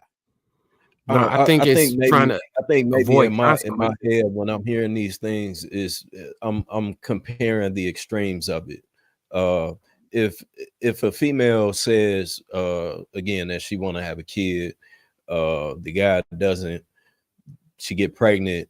I would say that is on both of them. Of course, it's the guy's fault because he cracked the raw, and the chick allowed him to crack. You know what I'm saying? So I think it's a mutual thing there. As far as with the HIV thing, I think that with that being such an extreme, you know what I'm saying, it's like, well, this is clearly his fault because she told him and he still went about it and did it. You know, I don't if that makes sense. Oh, it's just she clearly told him that she wanted a child and he still went forward and did it. It's the same exact scenario. If you substitute HIV for baby, hey, I want to have a baby. Hey, I'm HIV positive. The result of you having sex with me raw will more than likely result in you getting HIV. His fault. The result of you having sex with me raw will more than likely result in me getting pregnant. His fault. Right. No, I'm with you. I agree. Let's be fair here. I never said that it wasn't the guy's fault. I never said that. Yeah, you said it's the girl's fault. No, I ain't say it was the girl's fault. I said it was both. No, he said it was both. I said it was both. I've been saying that this entire time. I said it was both. He did say, he followed it up with, but it's mostly the girl's fault. Am I lying? Right. But I think that the problem in the situation is, and I wish I could turn my camera on, but I'll be upside down. But I think the problem is what we're figuring out is she wants a kid. So for her to feel bad about something she wants, just like he wanted sex, that's you're sitting here having a battle, and the person just got what they want. He wanted sex, he got it. Okay, she wanted a kid, she got it. You're asking the person who wanted to feel bad about it, and neither are trying to feel bad about the situation. You have to be righteous to feel bad about the situation. Then hold on, but that the righteousness comes into example because if her set of standards is that she does not agree with abortion, she doesn't even have a choice because the righteousness stops in and stops her from being able to get the abortion. Or she could just not have sex. See, and that's the other thing. Or he could just put a condom on. What are we talking about here? I mean, or that's an option too, but nobody's bringing those options up when we be having these conversations. Like, we got all of these forms of preventing children from being born. We got all the things, but yet all those things magically disappear. And then this child shows up, and now people are like, "Oh, what are we gonna do?" The problem is to have a baby. I'm not gonna use any of those things. Right, she wants the baby. So now I'm not gonna be on birth control pills. I'm not going to convince you to put a condom on. I'm not going to do any of those things because my ultimate goal is to have your child. Listen, so on that end, it totally falls on the man if she's completely honest about that, and he knows beyond a reasonable doubt he does not want to have any children, then the accountability factor does fall on him. So, okay, listen, I want to break this down again. So, if a woman knows that a man does not want to have a child, but she wants a child, right? To me,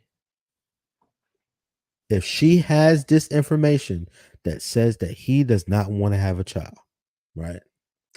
To me, even though he is ignorant and dumb to sleep with this woman when he doesn't want to have a child, right? I agree. That's dumb.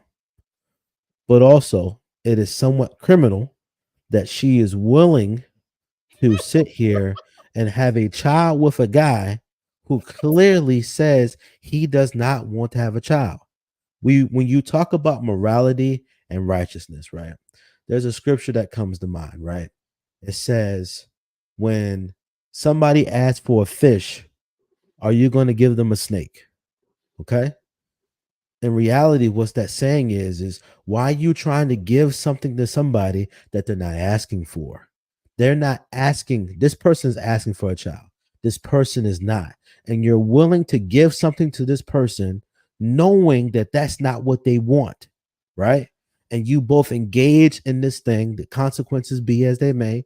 So I don't have an issue with separating each individual person's case. She is having sex with a man that don't want a child with her. He's having sex with a woman raw when he claimed he don't want to have a child. Even though he don't want to have a child, he is engaging in a process that creates a child with a woman he don't want to have a child with. So that's dumb on his mutual part. repercussions from it. And I think that's the part that's dumb on his part. Both of them are going to deal with the consequences of that. The problem, the issue that I think we're having is the fact that is a level of trying to, like how y'all, it is amazing how the accountability changes when the scenario changes, even though the scenario is very similar, because we're looking at the underlying message of what we're saying is honesty and being righteous, right? So in both of those scenarios, people were honest, but they weren't being righteous in both scenarios. In this situation, with the woman is being honest and clearly saying, I want to have your baby. I want to have a child. And you're saying as a dude, no, I don't want to have any children. At that point, both party interests are clear.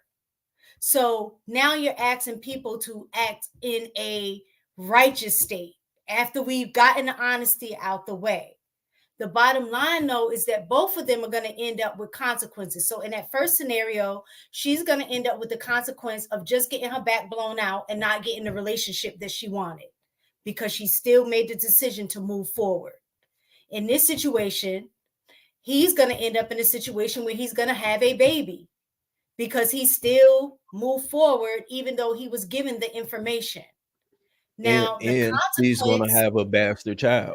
That's what I was going to say. The consequence to both of them is this. She may end up being a single parent, doing everything 100% on her own because he clearly told her, I did not want a child. You had a child. That does not mean I'm going to be a father. Right. Right. So she's Right. taking the risks. He never said that, though. Let's just be clear. Right. That's the consequence of hers moving I forward. mean, but that's the only thing that we can assume, though. Then on the flip side, his consequence can be, okay, that's fine, but I'm going to take you to court for child support. Both of them are going to end up with consequences that neither probably wanted. She wanted the child, but wasn't thinking long term. She may have thought, if I have his child, it's going to force him to be responsible, and is not. I think what shaped my viewpoint on this is jumping off the porch. When I jumped off the porch, I understood one thing. When I'm interacting and engaging in activities that could land me in jail, whatever happens from this point forward is on me. So that's kind of how I view all of these scenarios. I know the consequence. I still chose to do this, knowing the consequence. Whatever happens, if it doesn't go, when everybody that rob a bank, nobody wants to go to jail. But the consequence of that, if you get caught, is going to jail. You roll the snake eyes. Like, so when I think about this stuff, I think about it from that perspective. Whatever consequence come down, you can't complain about it, because that's how you turn into a snitch. Because you don't want to accept your consequences, and you try to push them off on somebody else, but you can't. Right. You gotta own that. Like, I gotta sit down. And again, that's why I kept saying that I feel like it's on both sides, but I still feel that it's kind of a different scenarios. In the first scenario, you got two people. The only way that they would actually have sex is if they both consented to it, right? In the second scenario, you have a man, a woman, one wants a baby, one doesn't. They engage. In my opinion, it's still on both parties, because as we stated, you're going to have one person that's going to now have a baby that she's probably going to have to take care of on her own. And then you have a guy that's not going to essentially be there. And then the drastic of a chick saying, hey, I got HIV, and the guy saying, oh, I don't want that, but I still engage in sex with her, then that's a completely different like scenario to me in my brain, because yes, everybody is accountable in it, but in the last scenario, there's no real accountability necessarily for the chick, because she said this is what it is, and if you want to engage into it still, then you're gonna have to pay the consequences of it. So I think that is different. So would you liken the consequences? So we'll take the baby, that example out of it. Let's take that example, right?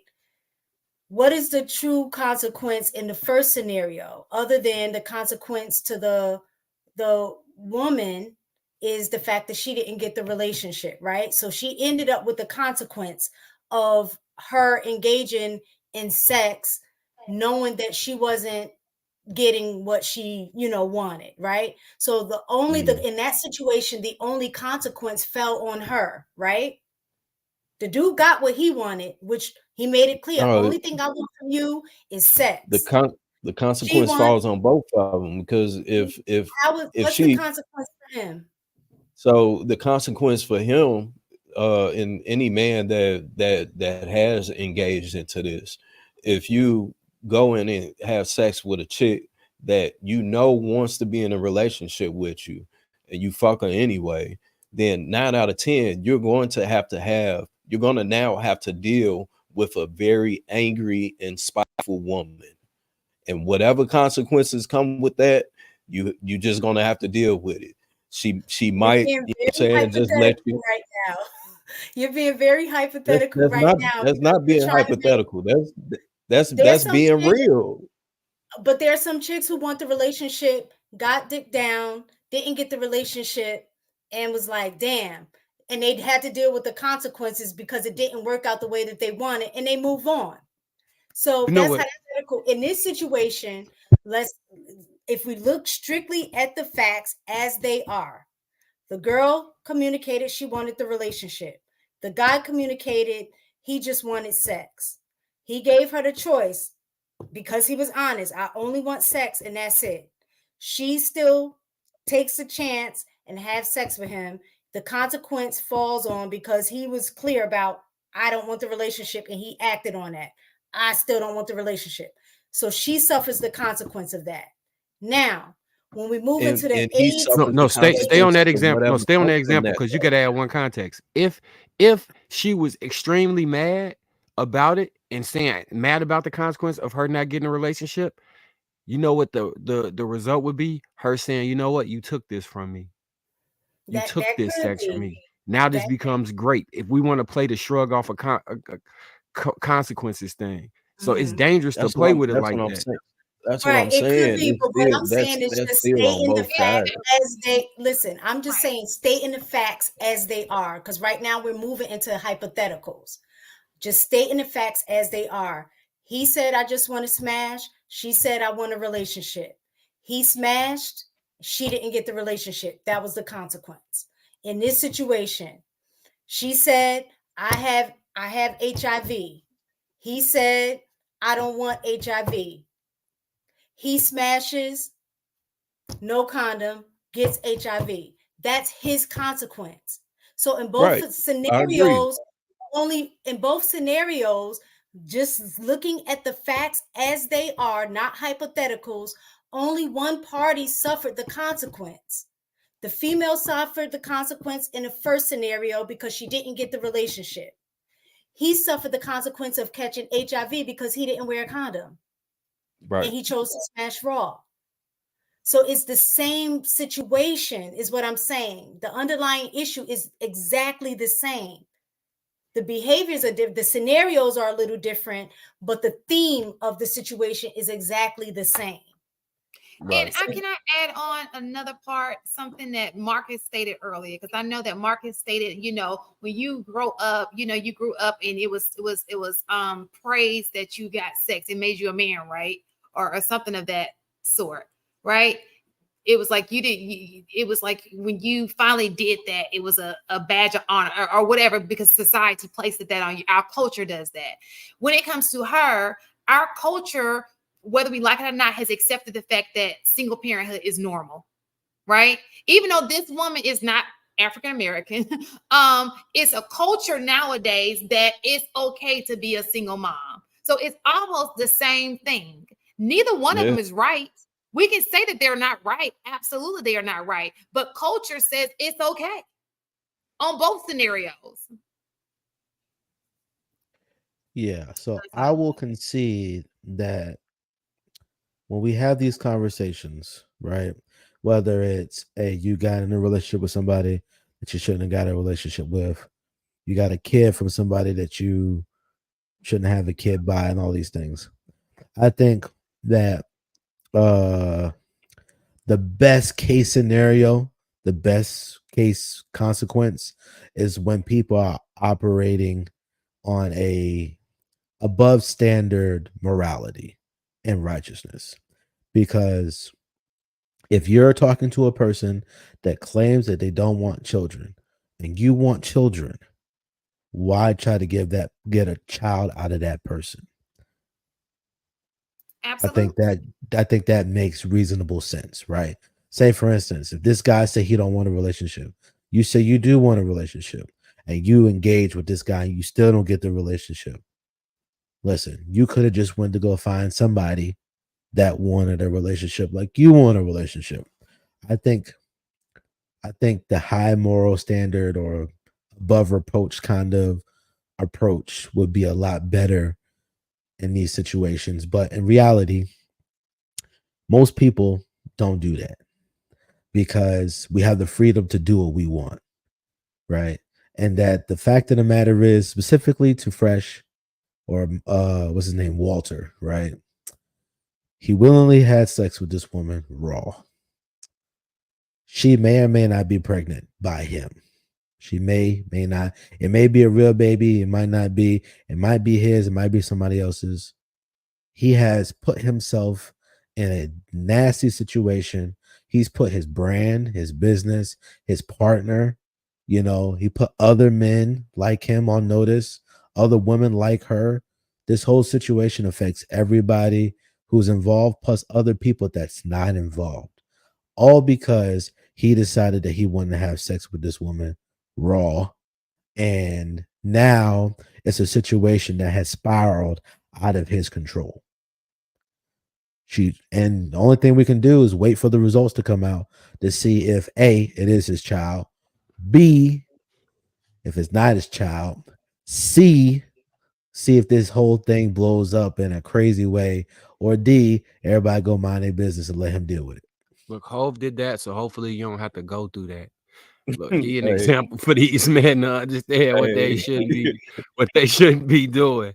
And another thing that we not counting is I read the text message that she released, and dude was sending her pictures of blazing kids, talking about this is how our kids gonna look. Yes, he pumped her up. It's dudes out here who do that.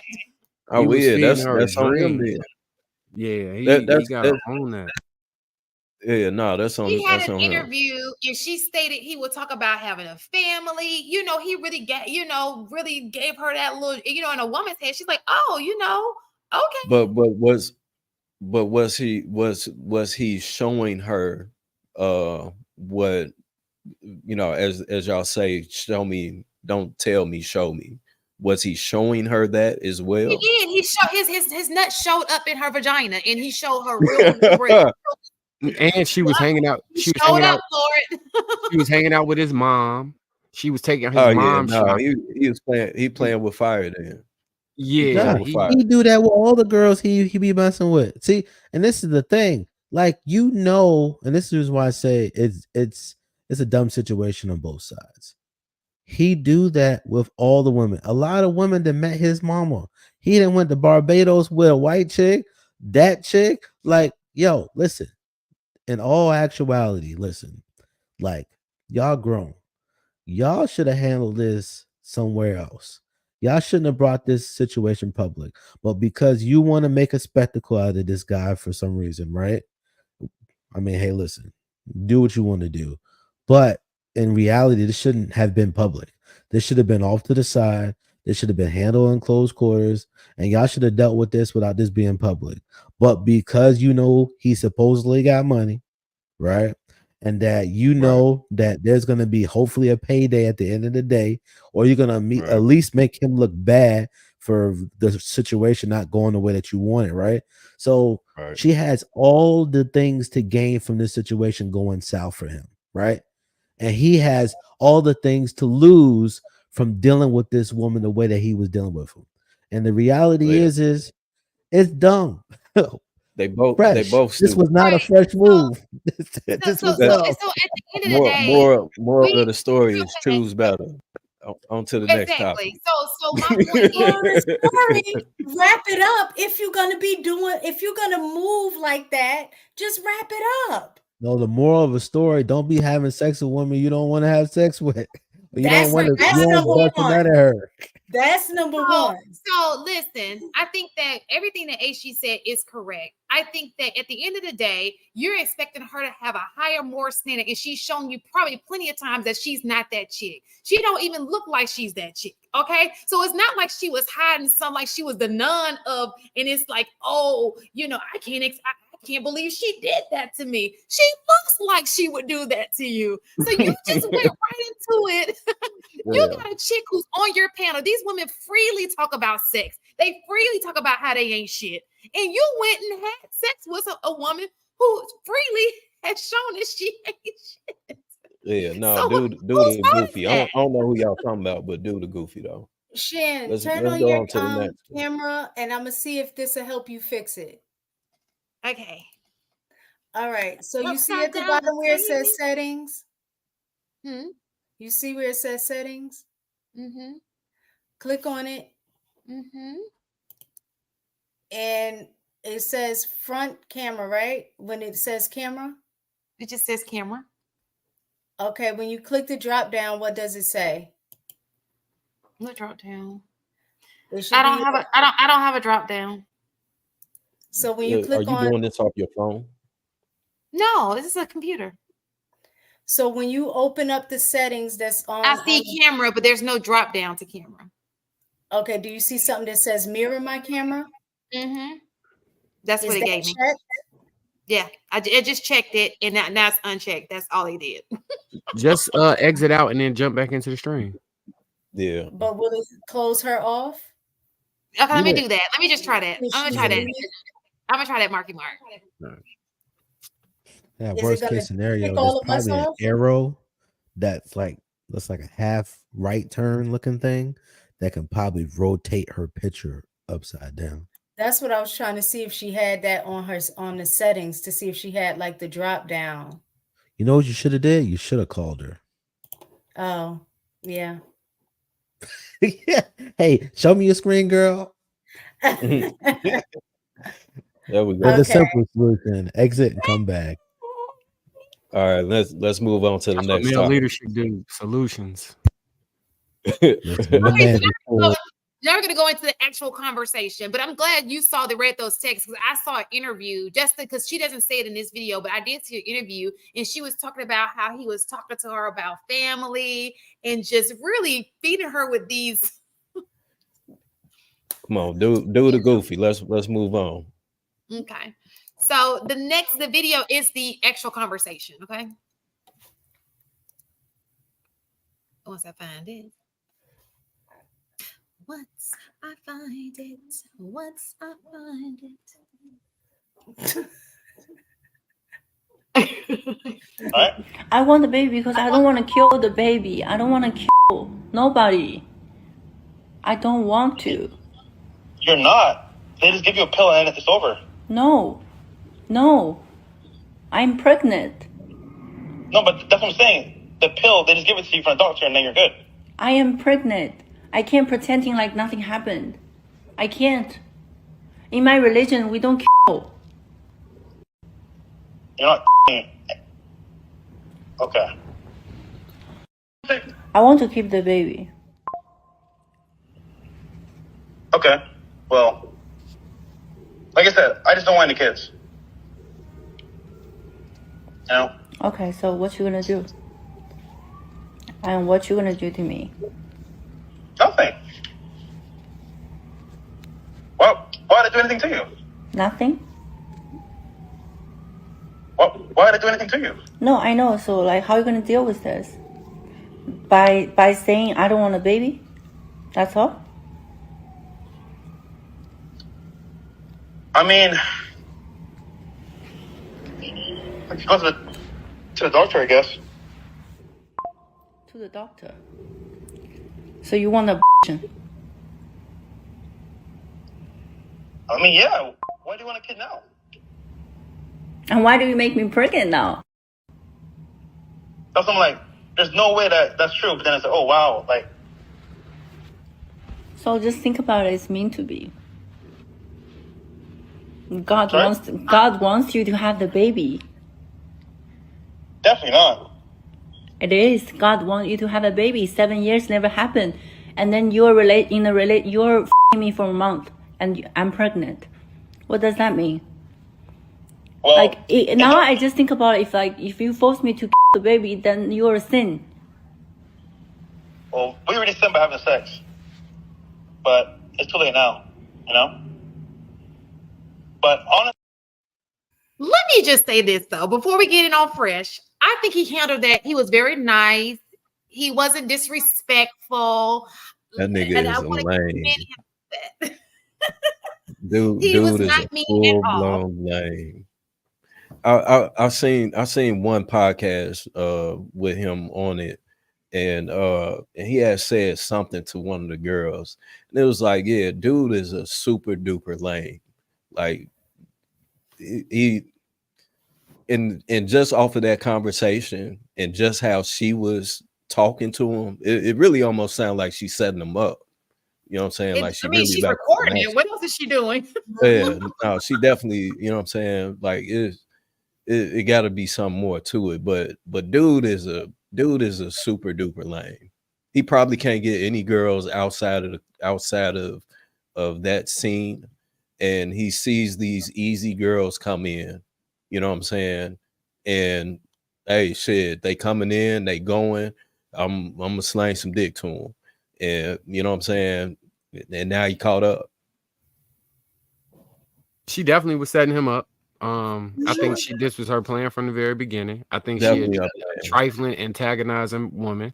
I think that she was hoping he would threaten her. I get the feeling she hoped that he would threaten her, so she I claimed did he would be a too. worse guy than he actually is.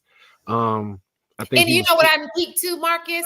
I think that when he said, well, you guess you got to go to the hospital. I think she brought it back to the abortion, but I think he was saying, okay, now, I mean, you got to go because if we have a kid, you got to go to the hospital, get yourself checked out. But then she was like, what, you want an abortion? And of course he's going to say, yeah, but I don't think that was what he was referring to, where he told her, well, what's next? He said, well, you need to go to the doctor. This isn't her first rodeo. It's not. And I also don't believe her. Her first rodeo. For some reason, I think she staged this whole thing to get social media attention. For sure. It don't sound authentic at all. And she was trying to get a viral moment out of him blowing up and making it even worse. She's done interviews. She's been posting the receipts. She's doing all of this to embarrass him. I think I personally do not think she's a good woman, right? But she was that person before. However, this is just another. So my understanding is, was she not a person in his on his panel at one point? Had to been. Right. So she was that person anyway. Anybody who is sitting in front of Fresh and Fit is looking for clout in some type of way. Who would do that? So we know that that's her. So that's not even, shouldn't be up for debate. She's definitely looking for attention. She recorded a phone call, an intimate phone call about you having a kid. He didn't probably even know he was being recorded. And then you put it probably immediately on social media. And like you said, you made it yourself available to so many podcasters to come freely and speak about this man. And then made it a point to say, so what you gonna do to me? So she was egging him to try to say something. Right. But it's still his fault though. With all that said and all this about her, putting himself in that situation is still his fault. Yeah, but that's 100%. She seems like a terrible person, honestly. That's 100% his fault, and I wouldn't doubt if in 4 to 5 months she claims she have a miscarriage or some shit. But my whole thing is because she this is long term. That's long term for her. Because right now, he's saying, sometimes do this trick where they tell you they pregnant. Where they tell you they pregnant, they don't actually be pregnant. And you be like, all right, well, she pregnant now, so you start busting in her raw and actually get her pregnant. But if you're not hip to the game, that's the devious. That's the devious. People do that. People do. No, they definitely do that. But no, I agree. I think she saw, because it's definitely not her first rodeo. I think she saw the opportunity of this nigga being a lame. Somebody, I wouldn't even doubt if somebody put her up to it. No, I think she did. I don't think nobody had to put her up to that. She was fully you never know. She got coached by some other women. You never know. If she don't got a pimp she mess with, she could have got coached by another woman on how to do it. Yeah, for sure. If for 7 years he was doing something right, either he had enough pull to get other women to have abortions if he ended up getting somebody pregnant, or he was moving the right way to not get somebody pregnant in 7 years. You cannot tell me that in 1 month, because she said in 1 month you got me pregnant. Yeah, that's what I'm saying though. That like it sounds fake for her to even say that. You know what I'm saying? Like for her to say that, to point that out, that means that this is the game plan that I came up with. Absolutely. You was pillow talking with me, saying that you've been doing this for 7 years. Nothing ever happened, and now you was with me, and all of a sudden a month, you know what I'm saying, and now I'm like, come on, man. No, I think would that not be considered if he did find her to be not pregnant and to know that it was a lie? Would that not be like slander or defamation? That shit don't happen to women. Sue her though, right? But under those laws, like slander and defamation. Possibly not necessarily because she's not necessarily slandering his character. With the with the recordings, you know what I'm saying? That is illegal in certain states. You can't record somebody a conversation without their knowledge. So that could bite her in the ass. Well, in Georgia, you can, but let's It's a one-party state. So if you're the one party that know you're recording, it is legal. Georgia. But due to HIPAA laws, she could say she had a miscarriage, it not be true, and go about her business because there's no way. The thing about it is, even if she had a miscarriage, if she went to him and she got a blood test, right, it's gonna still show up as positive, even with a miscarriage. It takes a while for that to get out of your system. My point is, if she's lying and she's not pregnant at all, it's no way for him to know because you can't compel her to give you those results because she has confidentiality laws for her health care. Wait, but if he sues her, isn't that attorney like privilege in terms of some of the legal documentation that they would have access to? Yeah, they're definitely suing her. And it protects her confidentiality on medical treatment. They can't compel her to get a treatment. They can't compel her or force her to give up information without so if it was like felony murder.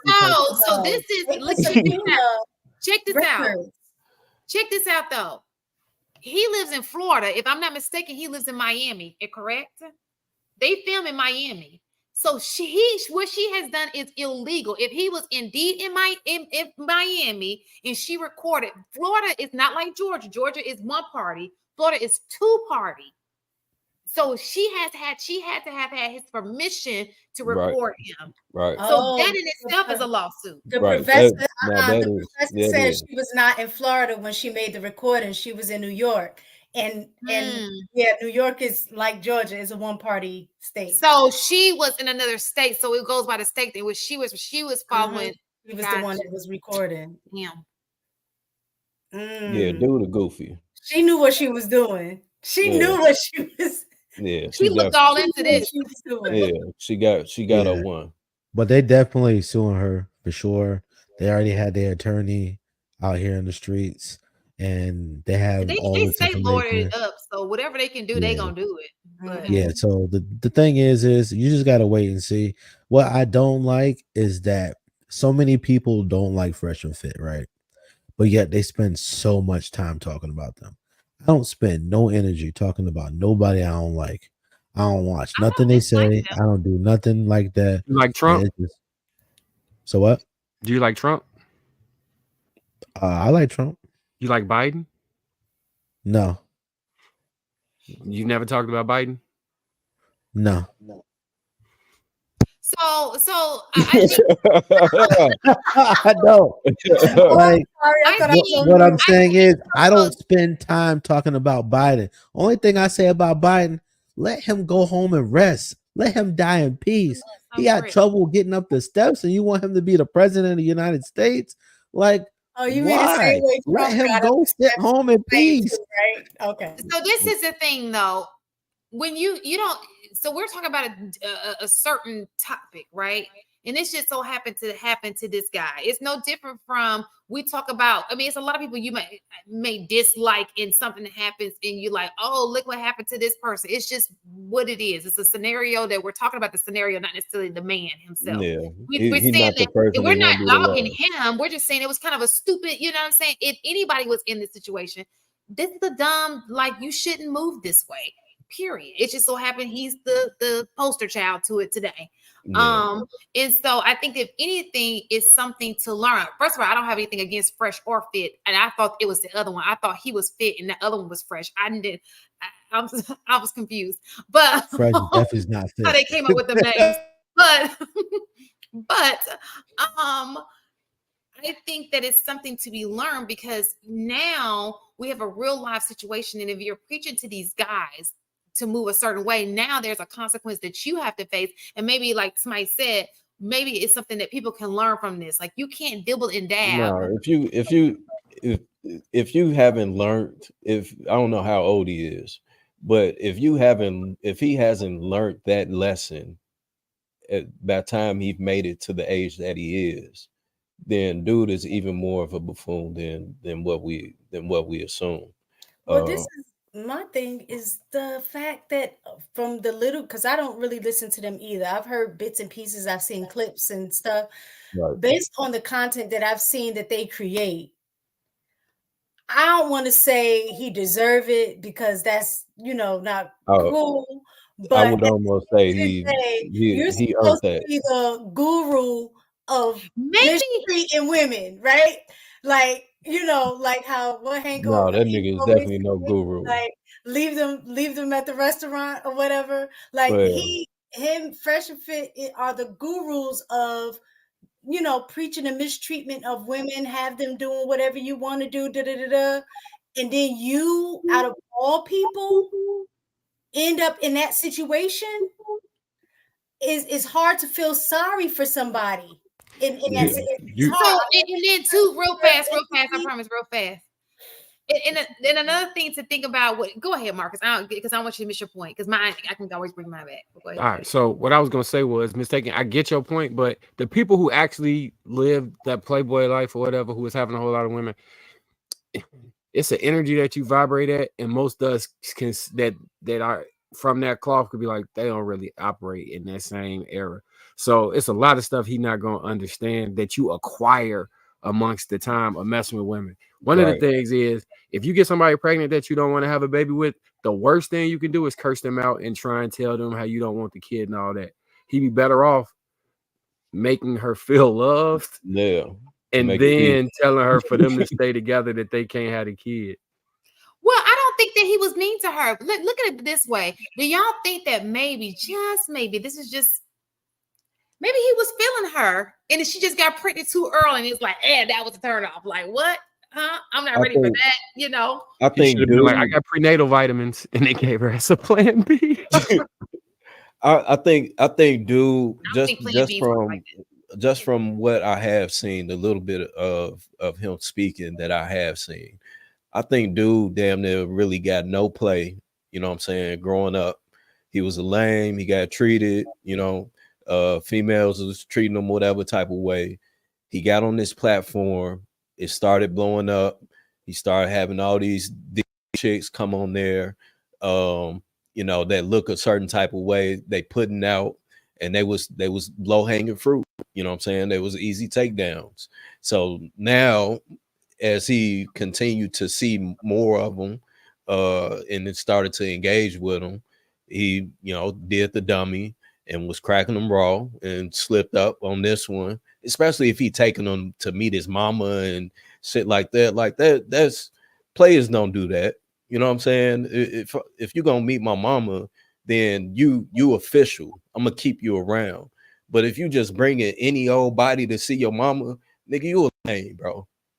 You don't have no game. You a super lame. So Yeah. I would say he deserved exactly what he got because the nigga lame. Well, I'll say this. I think I look at people differently, especially I look at Fresh a little differently. So I think that he probably I think I know he gets a lot of women before he had money and now that he has money. I don't know about before. Problem is that he's kind of sometimes he kind of parades himself as a sucker. And what I mean by that is he gives women the wrong kind of attention because he learned very early that if you just listen to women and tell women what you want, they will give you themselves more times than not. And that is one thing Fresh is. He stutter, he do all the things, but for some reason, a lot of his issues that we can clearly see he has goes away when he is in pursuit of a woman. He know how to talk clear, clean. He know how to say everything to get you laughing and giggling. Listen, he is the king of networking for a reason. That don't mean that he don't do stupid stuff all the time. That also don't mean that he actually know what he's doing as far as a woman that he should commit to and anything like that.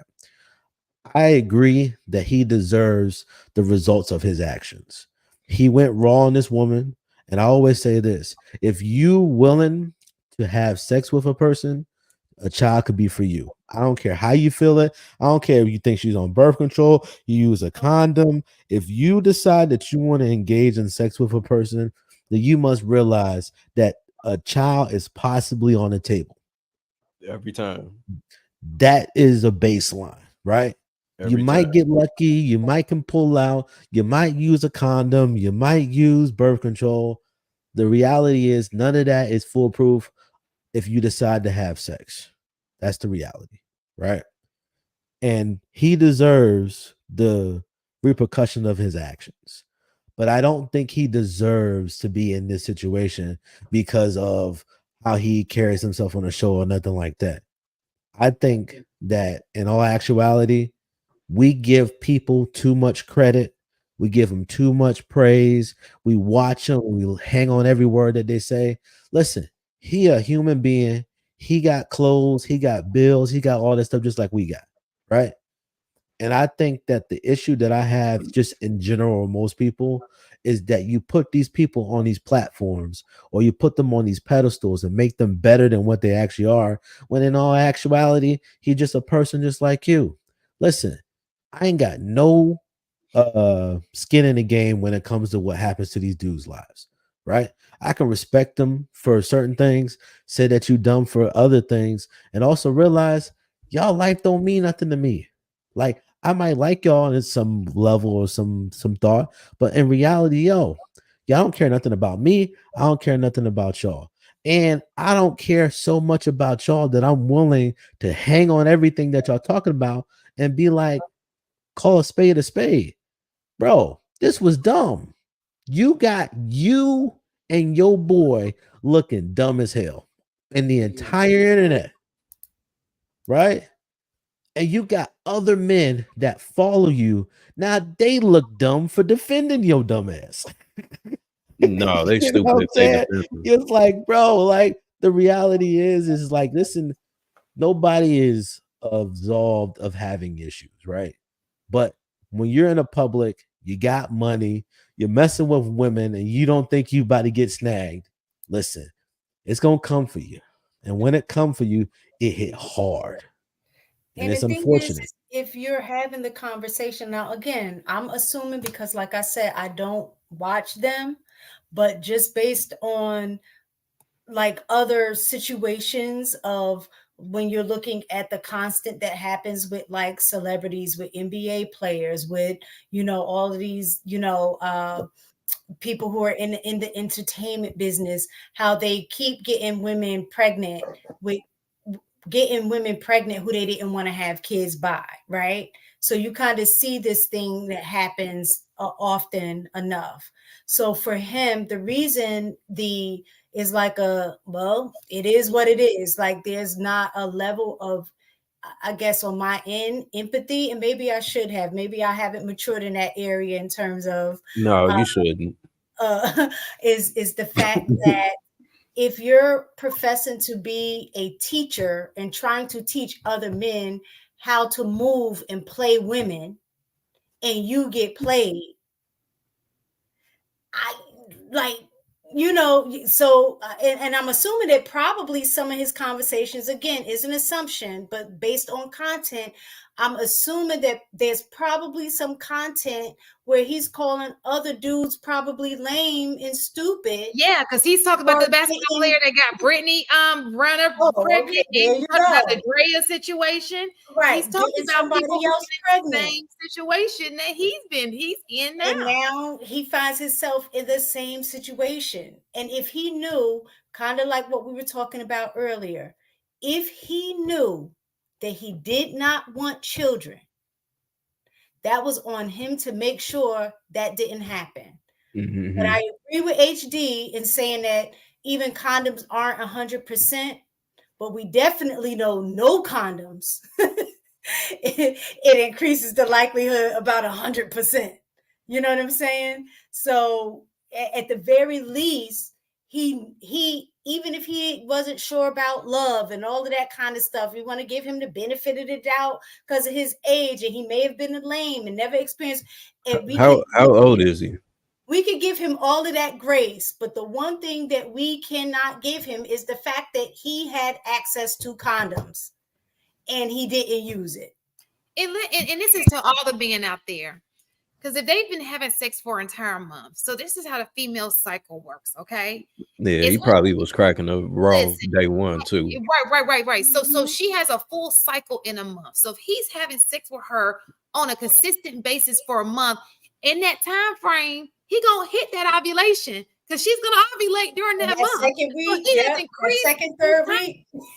Absolutely. It's not like a hit or miss, like some people hit or miss, like maybe he had sex with her 1 week and then skipped a week. And then at some point, if you're consistently having sex with a woman and you don't know if she's on birth control and she's not on birth control, you're going to be in that vicinity of ovulation.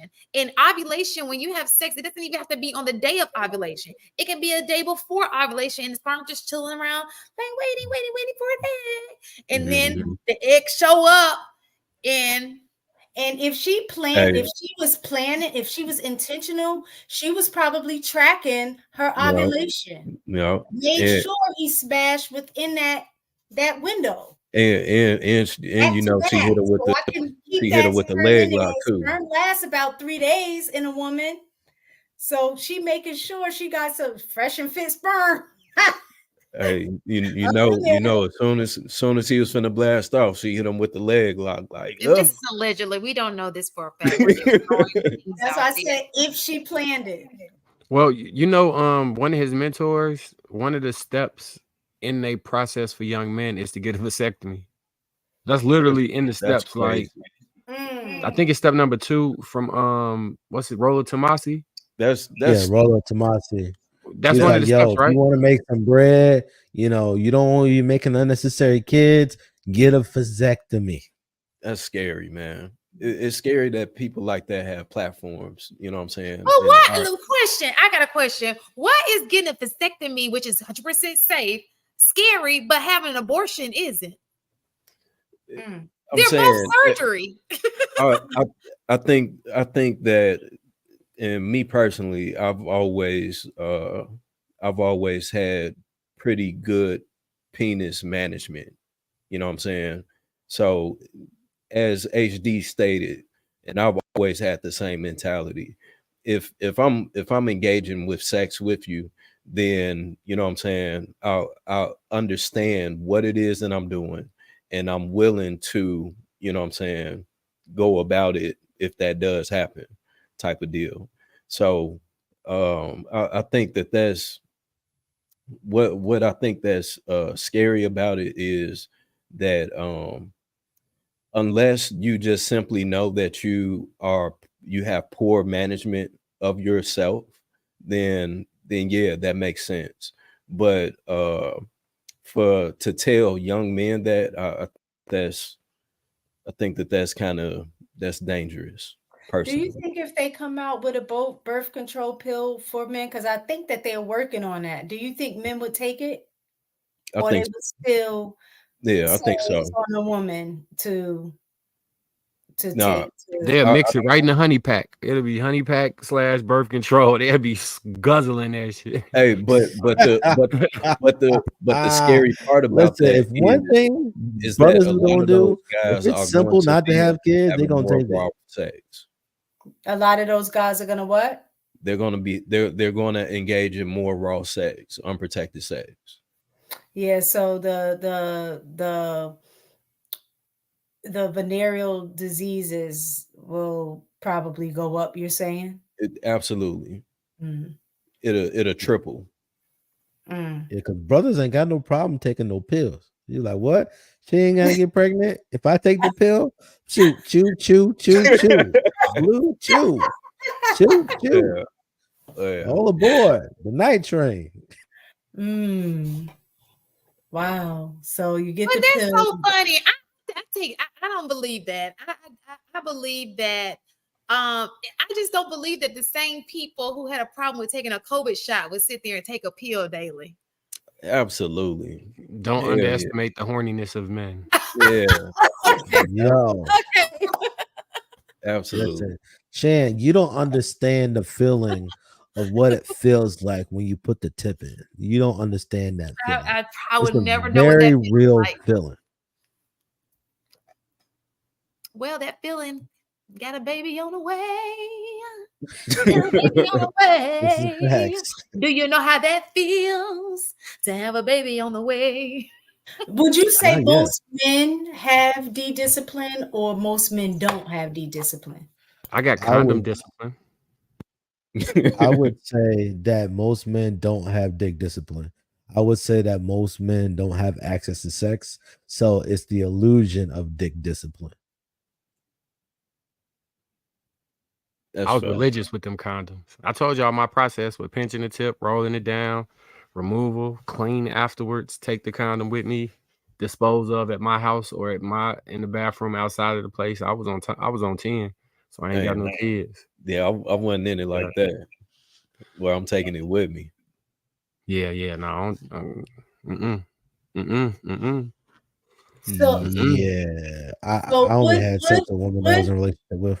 Would you consider being consistent with using condoms dick discipline? Because I kind of think so. Yeah, I believe it. I believe it to be.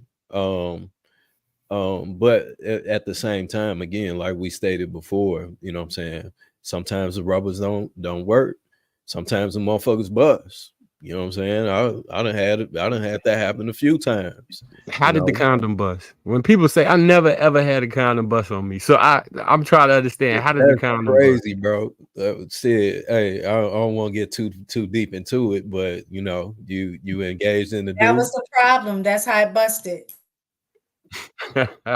Facts. Hey, Listen, and bro. then you know, you pull out, it's like, oh, like I knew that felt too good. It said, hey. No, you definitely know when a condom busts. Like you can kind of like feel the exchange is a little different, and you'll know that the condom busts, but you still be up in it. So it's just like it's 50-50. Is it that it busts or it gets flipped off? How does it? Yeah, because No, it busts. How does it bust? I've seen somebody take a condom and wrap it around a human head before, and then unless it's like something in her, like some genital warts or something that scratches the condom, what is it snagging on? It's lubricated going into a sleeve.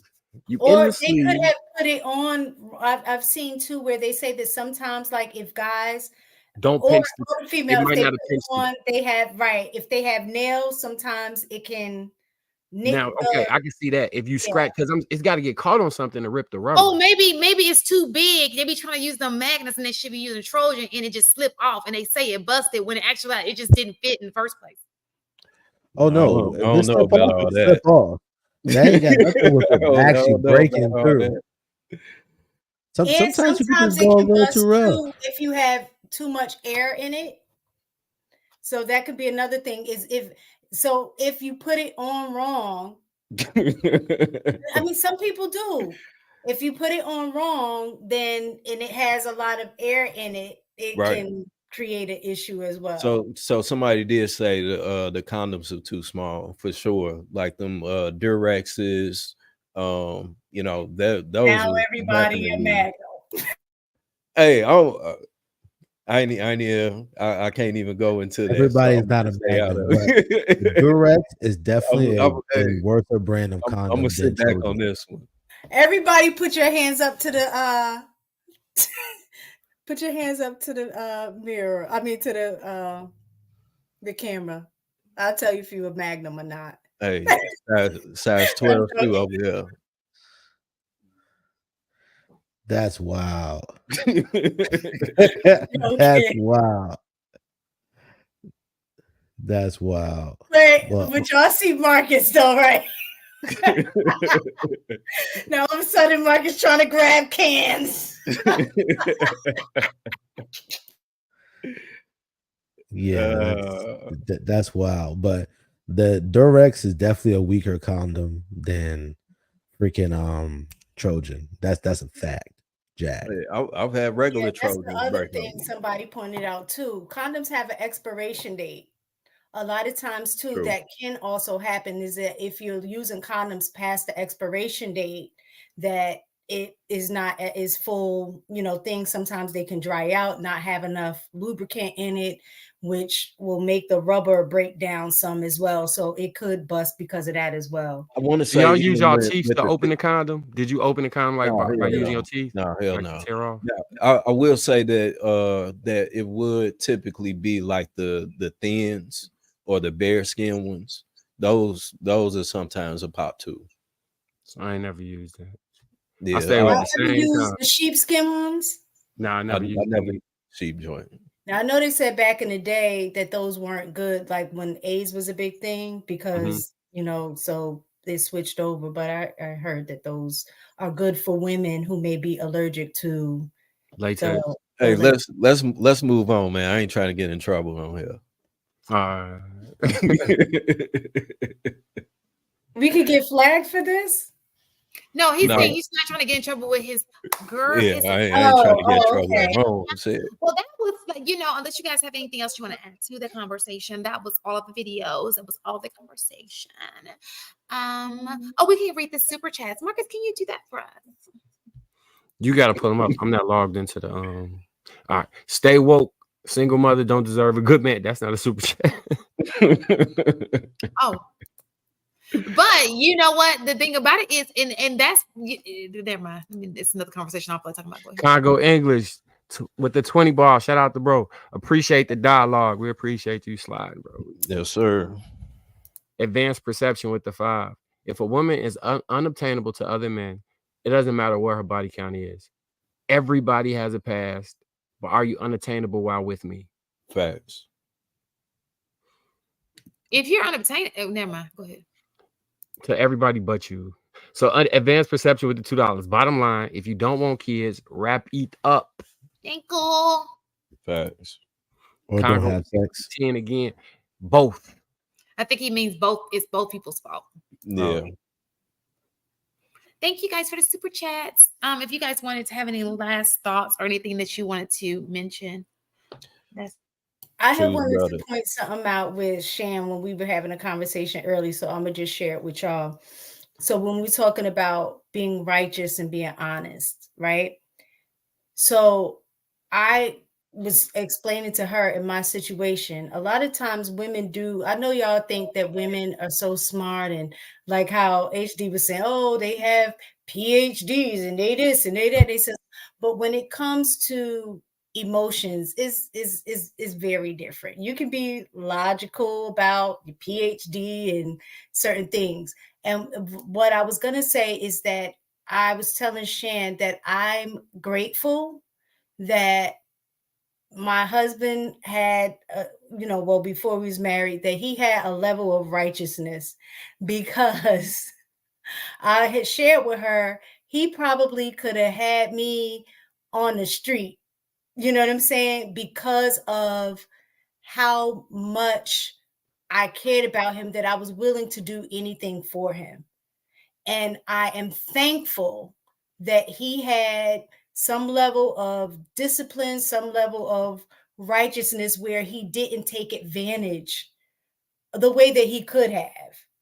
And so that's what I was saying in turn. And he was honest with me. He let me know. I've shared that with y'all before about him being honest with me, that he said he did not want a relationship. He had just got out of a relationship, with his baby's mother, and he just wasn't looking to be in a relationship right now.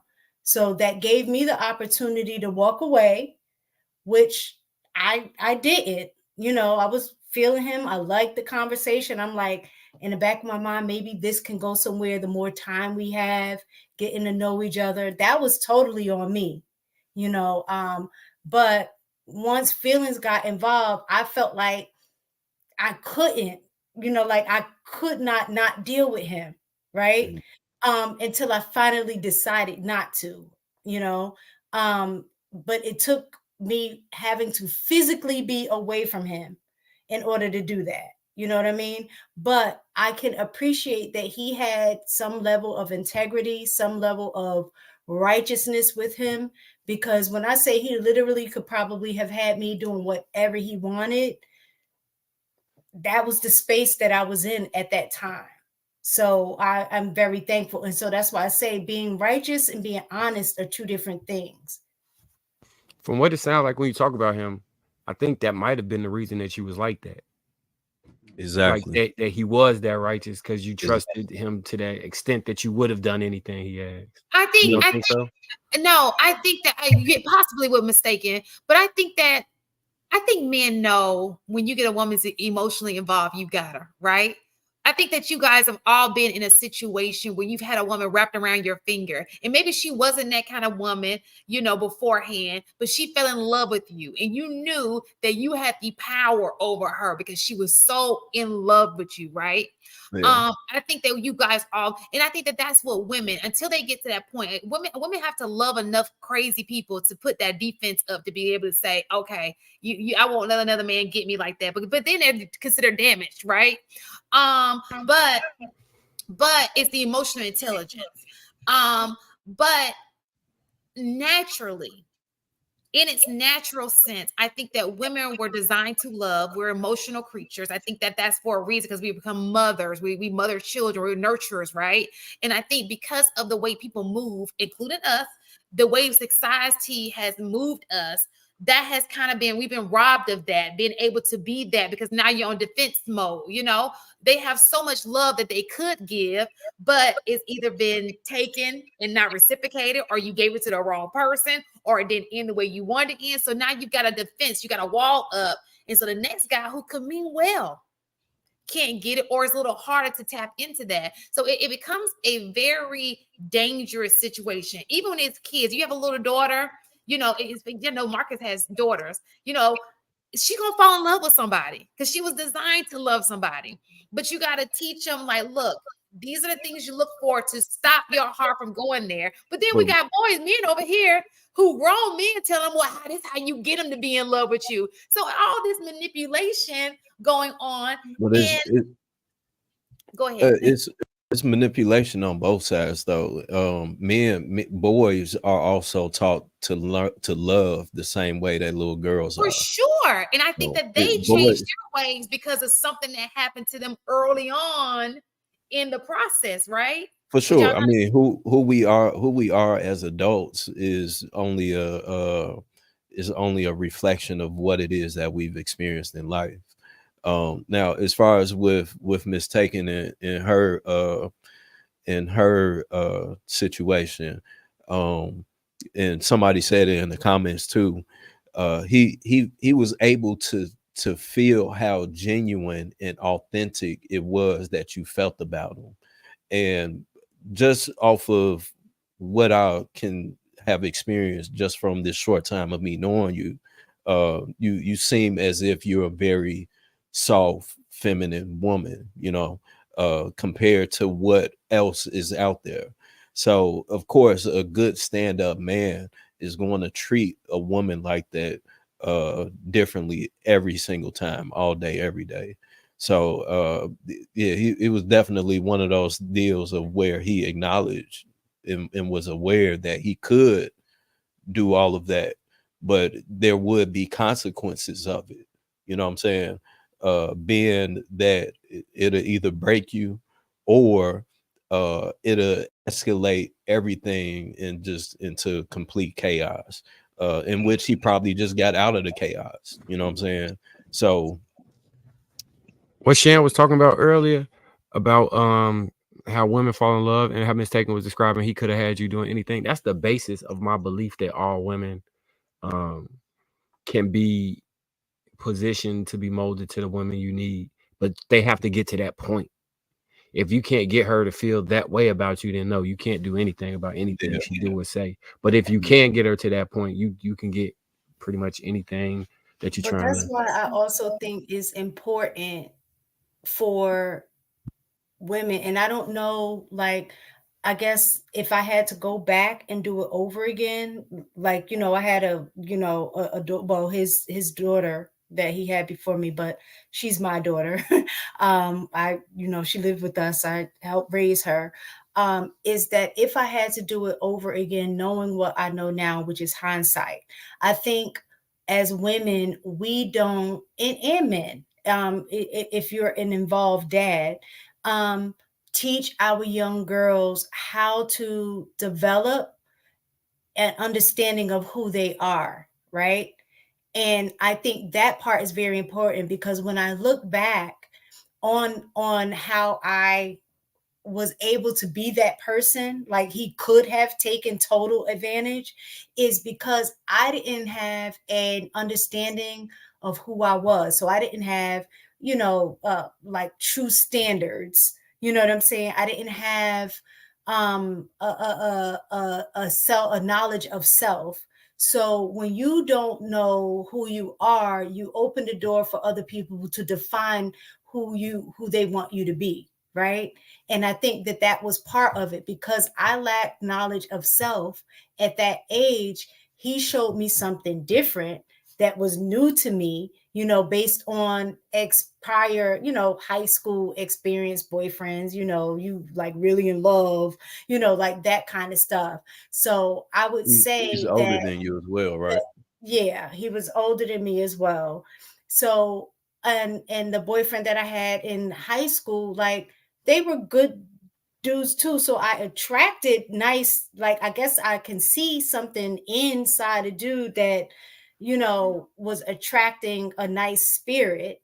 But I think part of that with him, because even in that my high school relationship wasn't the same on this level. You know what I'm saying? And I think part of it was because I was still in a process of learning who I was. So he caught me in that process of not knowing who I was.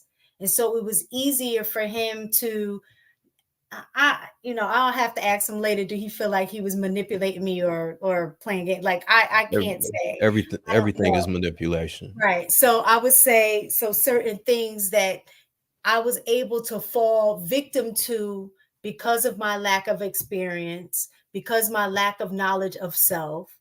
And in some ways, I'm gonna definitely say he took advantage, but it could have been a whole lot worse. You know what I'm saying? You talking about your husband? Yeah, it definitely could have been a whole lot worse. But again, like I said, the fact that he has some level of integrity and righteousness, I think he did limit himself from going too far. You know what I'm saying? So do But you go do you ahead. feel that you don't feel as if you've taken advantage of him in some sense, and saying that, not looking I at it think from a I negative. have. I definitely think I have as I got older, Right. because I think me getting older, living with him, both of us growing and changing, because at 18, when I met him, my life experience was very limited. My knowledge of self was very limited. And I must say, he's helped me grow into my own, Yeah. right? By being with him. So I think once I started growing into my own and getting to have a better understanding of who I was, I definitely think that at points within that, I have definitely have taken opportunity to manipulate and get things that I wanted from him as well. Yeah. Absolutely. I think it's important for us to point that out too, because people hear those words and get triggered by it and think that this is just some negative. Oh, he's using me and blah blah blah, and as if it's a bad thing. You know what I'm saying? Like we're supposed to use and take advantage of each other. That's why we're in the lives of each other. If I can't learn anything from you, then what the fuck am I here for? You know what I'm saying? And that goes on both sides. If I can't get anything from you in this relationship, then what's the point? You know what I'm saying? You're useless. So I think that it's important for us to find someone that we can take advantage of and learn from to grow ourselves, so that we can become the best versions of ourselves. You know what I'm saying? With that person. So Right, but I think the key is with that person. I think the problem is today is people are using people to better themselves, and they have no intent on reciprocating. that. Like I think definitely think at that's that age, if I had ran into, I mean, just listening to the things of how you say you were when you were younger, you know what I'm saying? Even Marcus, I think at that age, if I had ran into either one of you two, I probably would have the attitude that all men suck, right? I mean, because Hey, based on I what ain't I was never had a seeing, female say I was trash. I never no, no, dated. no, no. I'm saying in terms of the way that y'all said y'all played the game. You know what I'm saying?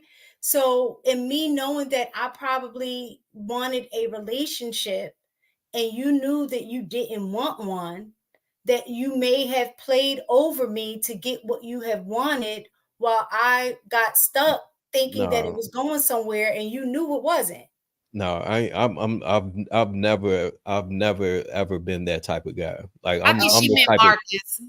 I'm the I said Vince too. I I've did. always been the one where I would literally I've turned down numerous women all throughout my life. Okay. You know what Yeah, I'm well, saying? it was just Marcus. Look, Auntie told us last week what was Yeah, going I'm Pat still spilling the tea. laid it all out on the I'm table. Pat So spilled it the was tea. definitely Marcus. It wasn't Viz that was acting a Look. fool. It was Marcus. Marcus grabbed me on the corner. I was so to be clear, I only lied about omission. I never told no lie. Like if you would ask me a direct question, huh? That's still a lie. I'm just saying. That's like, so if we So- take your same HIV story and she didn't Mhm. tell him that she had HIV and she slept with him because of omission, she's at fault. Or she That's could have yeah, said, no, man, that's Carry on super with your bogus. story, Marcus. Let's hear your story. look, Go and ahead. she That's said, super bogus. man, you ain't gonna use no condoms. You probably could catch something. Go ahead, Marcus. We want to hear you out. Yeah, Oh, I think the and it was I only did it to 2 girls. Everybody else I was almost 100% truthful with. I as could far have been one of those girls. 2 girls. Sucks I for could have them. been one of those, and now you forever mess me up for trusting a dude. But I Yeah. know I will. You know what? All the women that the 2 women I'm talking about, that they next relationship they was married. So I You groomed helped them. for marriage. I did, although I was cheating. You know what I'm saying? Everything else I put together so perfectly that they'll tell you now. They're like, "No, you was a great man. It's just you cheated. That's the only thing you did wrong." And I was like, "Yeah, that's true." Yeah, I was really listening to you, mistaken in your expression about you not knowing yourself, and because you didn't know yourself, that you would have allowed a little bit more control in some areas that will probably have been to your detriment. I think it's interesting because even when you listen to some of the men say that they want younger women, sometimes they want younger women for the very thing that you said that you'd explain. Like, it's not necessarily to control you for your bad. It's to manipulate you in a way that you do the things that I need you to do. And that's a very dangerous thing in the hands of a person who doesn't see any value, or that doesn't want to treat you well, right? But a brother that actually wants to take care of you and treat you well and show you a level of respect and care. Listen, I think that it's important to understand that first of all, we're better together than we are apart, right?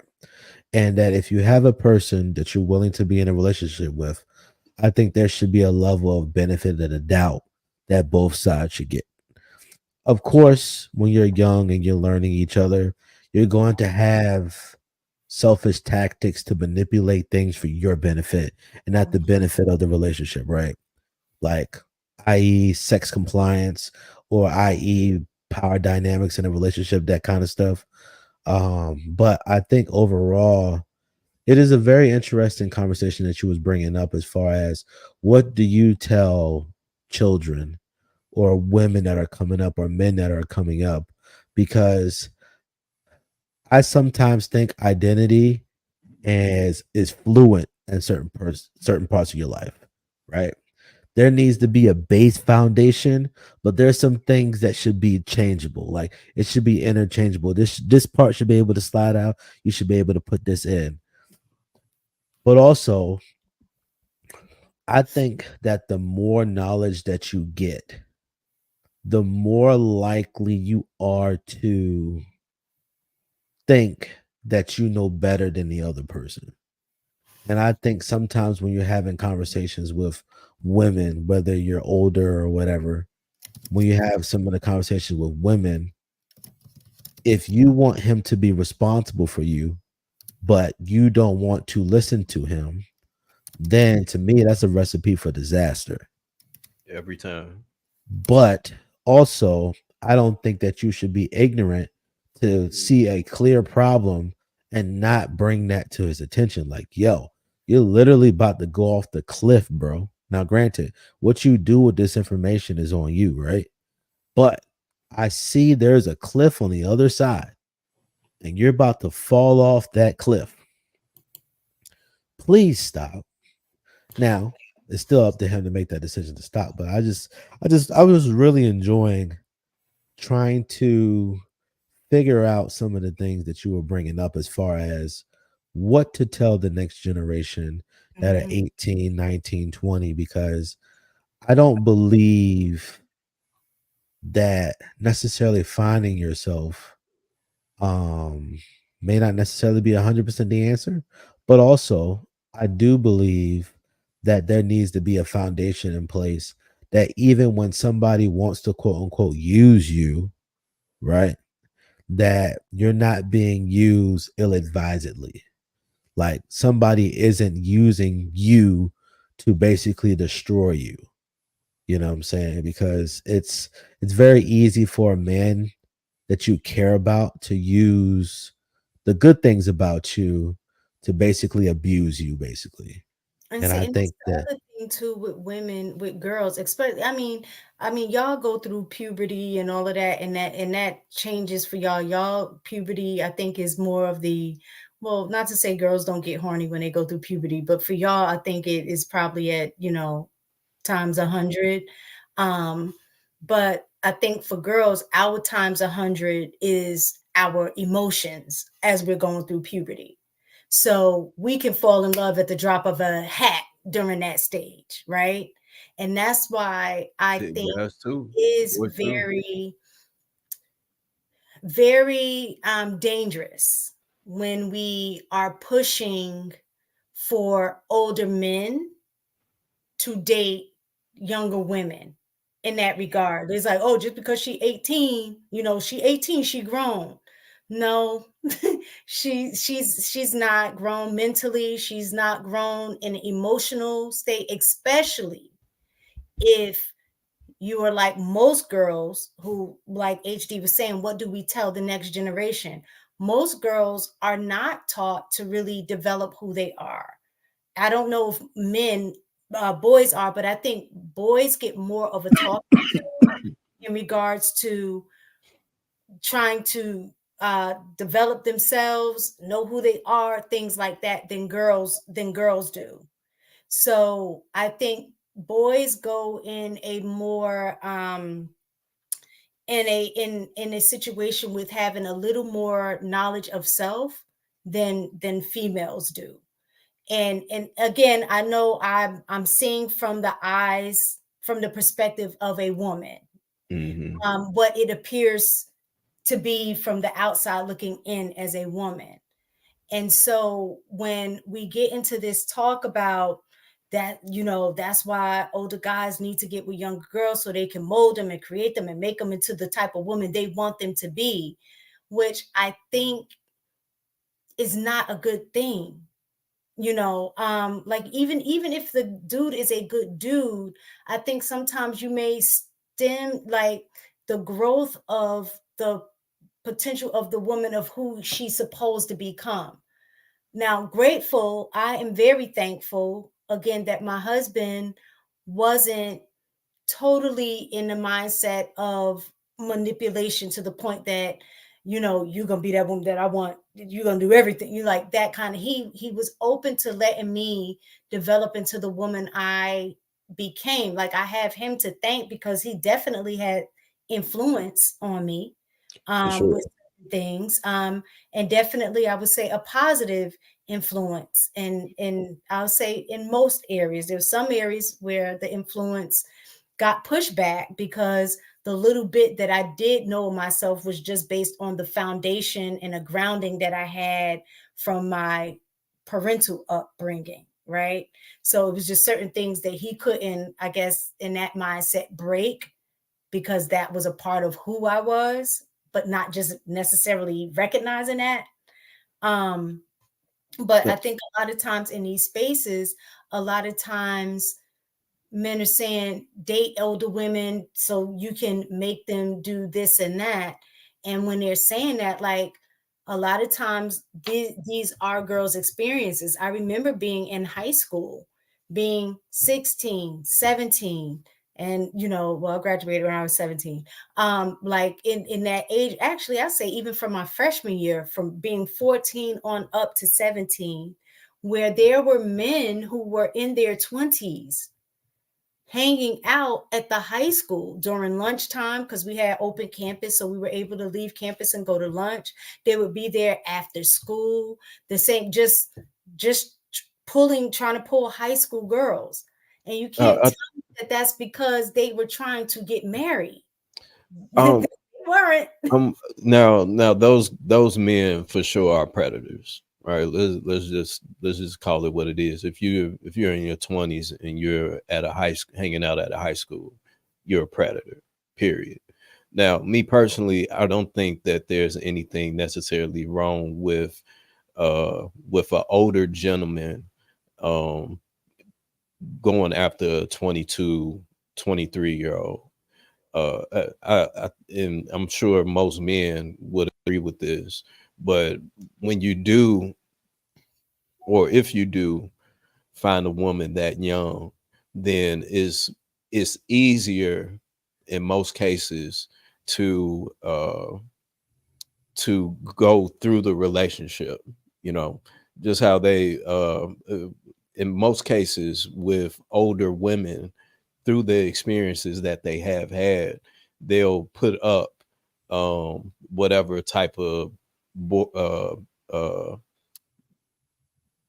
walls out of fear of what may happen, or they may have whatever bad habits, or whatever the case may be. So I think that for some men, if they have good intentions, that I don't think that there's necessarily an issue from it. And just with, I don't know what the age difference is with you and your husband, but I mean, there are situations where it works out perfectly fine. You know what I'm saying? There's no issue. So I think that it depends on the level of maturity of both parties. Me personally, when I was younger, I was more so into older women, but that was because I was always around older people, and I didn't want to deal with the things that the younger women were necessarily, doing and what they was on. So I think that it all depends on the level of maturity of both parties, as to where it's kind of like, the age thing is, as long as they're legal and you're not doing something super bogus, I don't think that is necessarily an issue personally. So would you say 18 and the other person is 27 or 28? I would say that that's definitely pushing it for sure. Yeah, I would say that that's pushing. If you're in your late 20s and you going after somebody that's 18, then yeah, you kind of borderline pushing it for sure. But again, I think that it depends on the level of maturity. So one of the things I struggle with is, I know when HD was talking about ways for us to push the next generation, right? And we typically don't want to tell them, especially in this time, go out and just mess with and date as many girls as possible, right? That's not what we're trying to push at this current point, right? Hey, HD. No, he was talking about finding when we were initially talking. We was about learning who you are. Yeah, no. Make another point. I just want to make sure that this is a common thought before I go through with this point. Like, yes or no? Do you think that we are encouraging young men to mess with like a lot of women right now? Yes or no? I would say yes. The quick answer, yes. Okay. So the reason I struggle with that is because when I hear a lot of the situations that men find themselves in relationships, and when we like just choose better, you should just know this. A lot of it comes down to like I can categorize this and place women in different categories easily. Like it don't take long, like 3 to 5 minutes of a conversation. I'm like outfit, attitude, voice, temperament. Okay. Outfit, attitude, voice, temperament. Okay. Family history, past relationship history. But you don't have a subset or a sample size to choose from or pick from. You might ignore so many things that to men who dealt with women is an obvious red flag. Like, and like the more I talk to different people, I'm starting to realize that because some people haven't had that example, they really are out here blind, so they don't know how to choose better.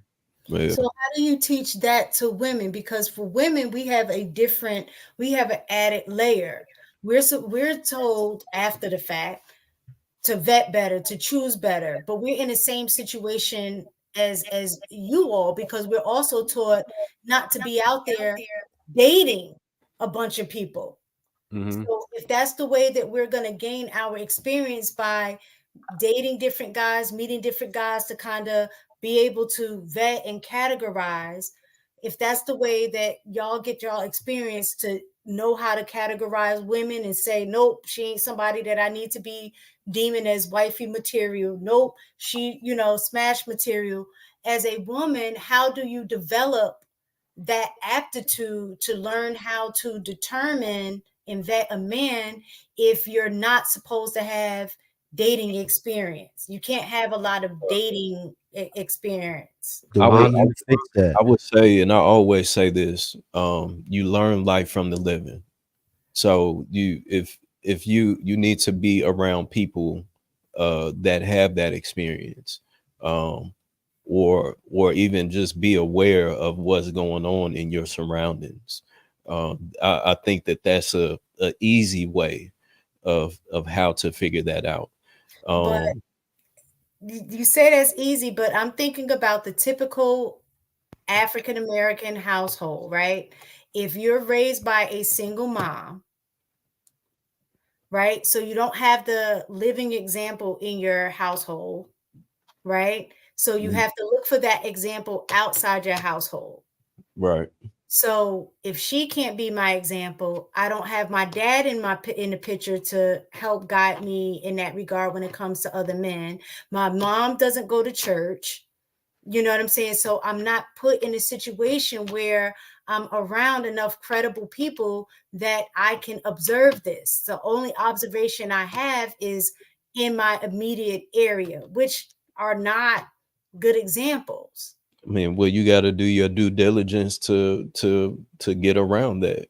Well, how would I know to do that at 15, 16, 17? I wouldn't know because I have nothing to compare it to. You understand what I'm saying? And I think that's where mostly a lot of men and women, boys and girls, I'll say, are in that situation where they don't have, unless you play sports. So I think a lot of guys are able to be around other men because they see coaches and stuff like that may be able to give them a level of guidance.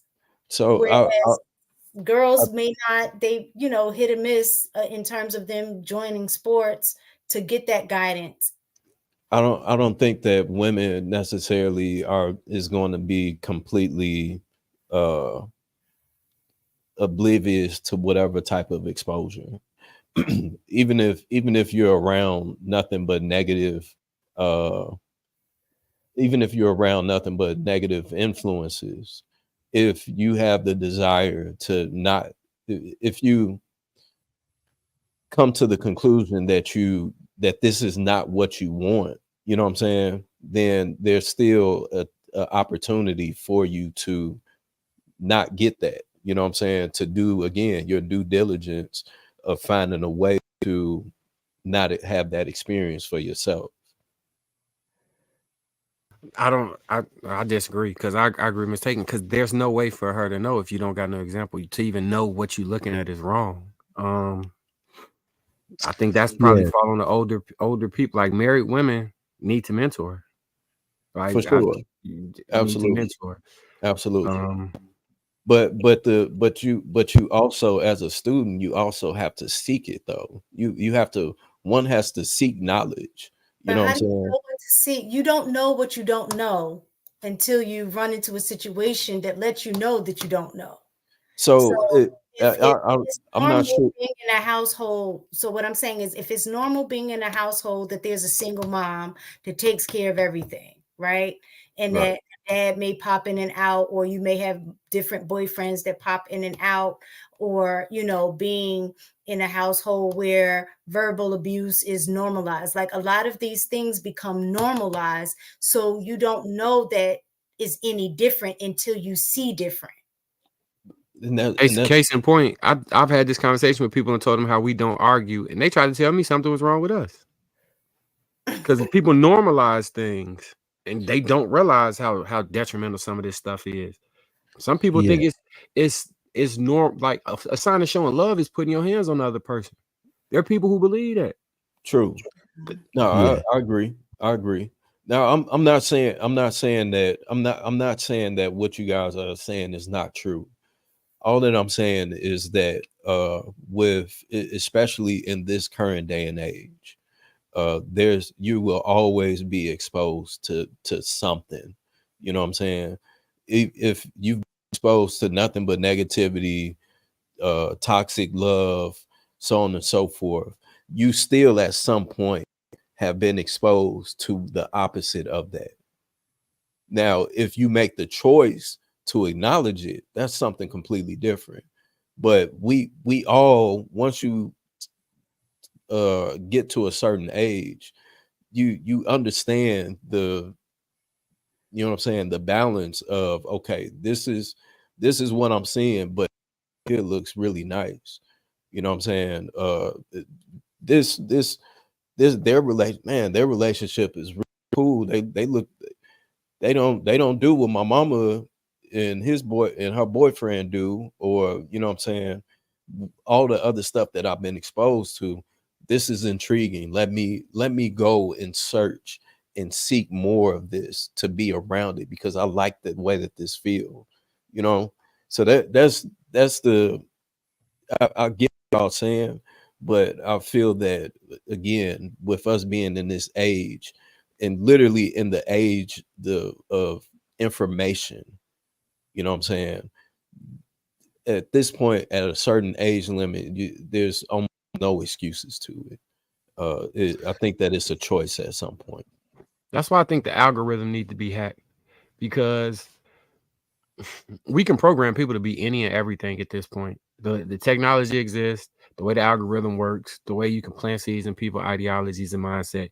You literally could program people in the next generation to what is it? Be receptive listeners, to have extreme conflict resolution skills, financial management.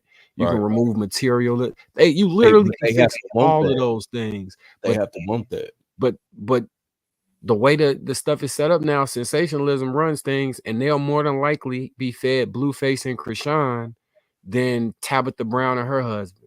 That's if that's what they're looking for, though. I never looked for Blueface and Krishan. I've seen a lot of that. A thing popped up on my feed today that said the best relationships are relationships that argue and fight.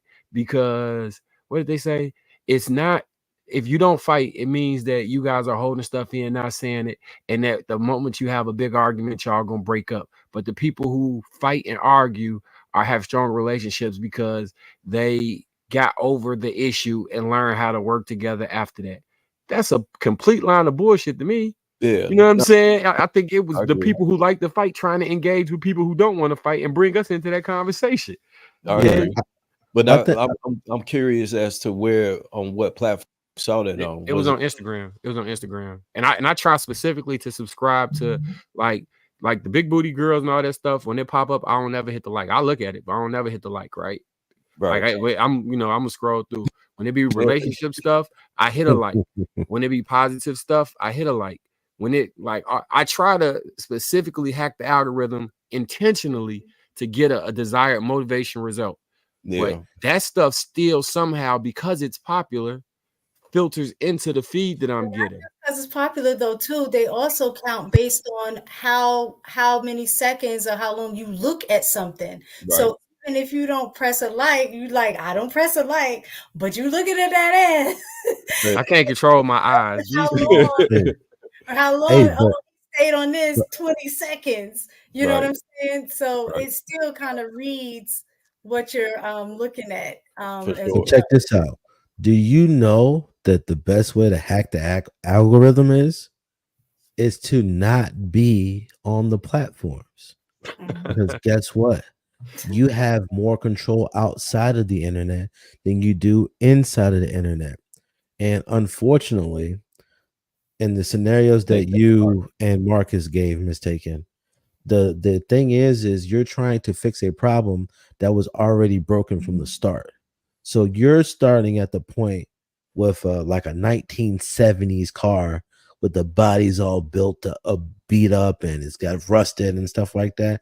You're trying to fix this jacked up car.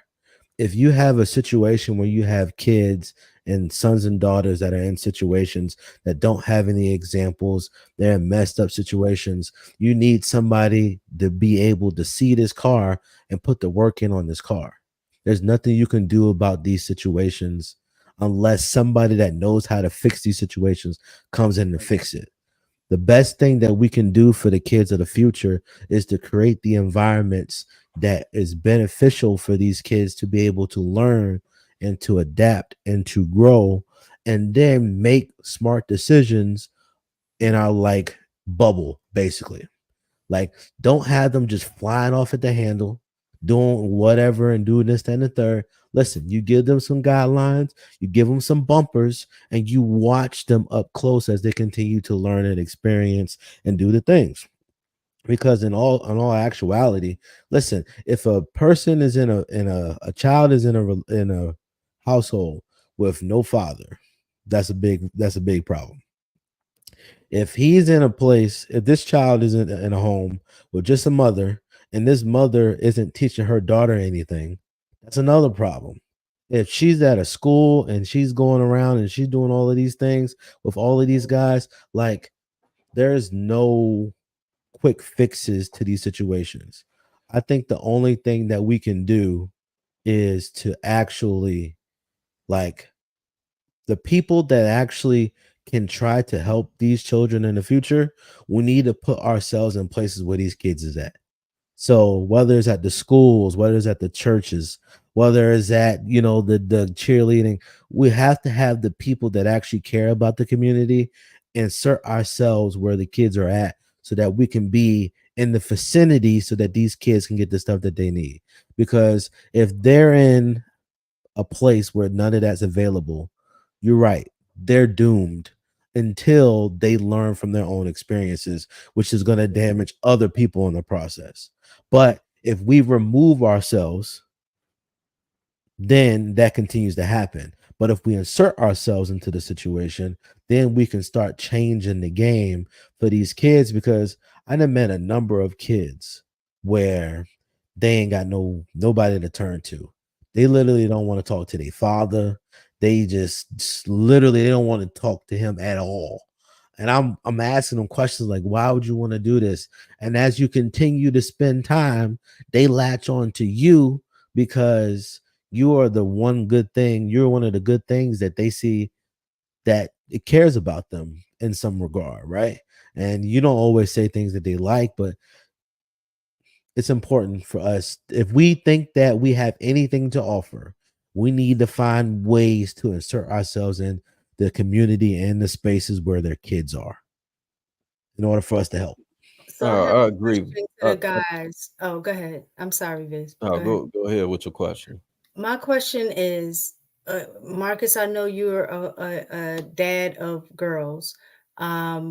Viz and HD, if you were in a situation where you were, like you said, maybe helping with even mentoring girls, because I do think there are times where girls need mentorship from males, because we are limited as women. I definitely think we need mentorship for women in terms of being a woman, being ladylike, like certain things. But there are certain things that a woman will not be able to teach a young lady that a male can teach a young lady about men, right?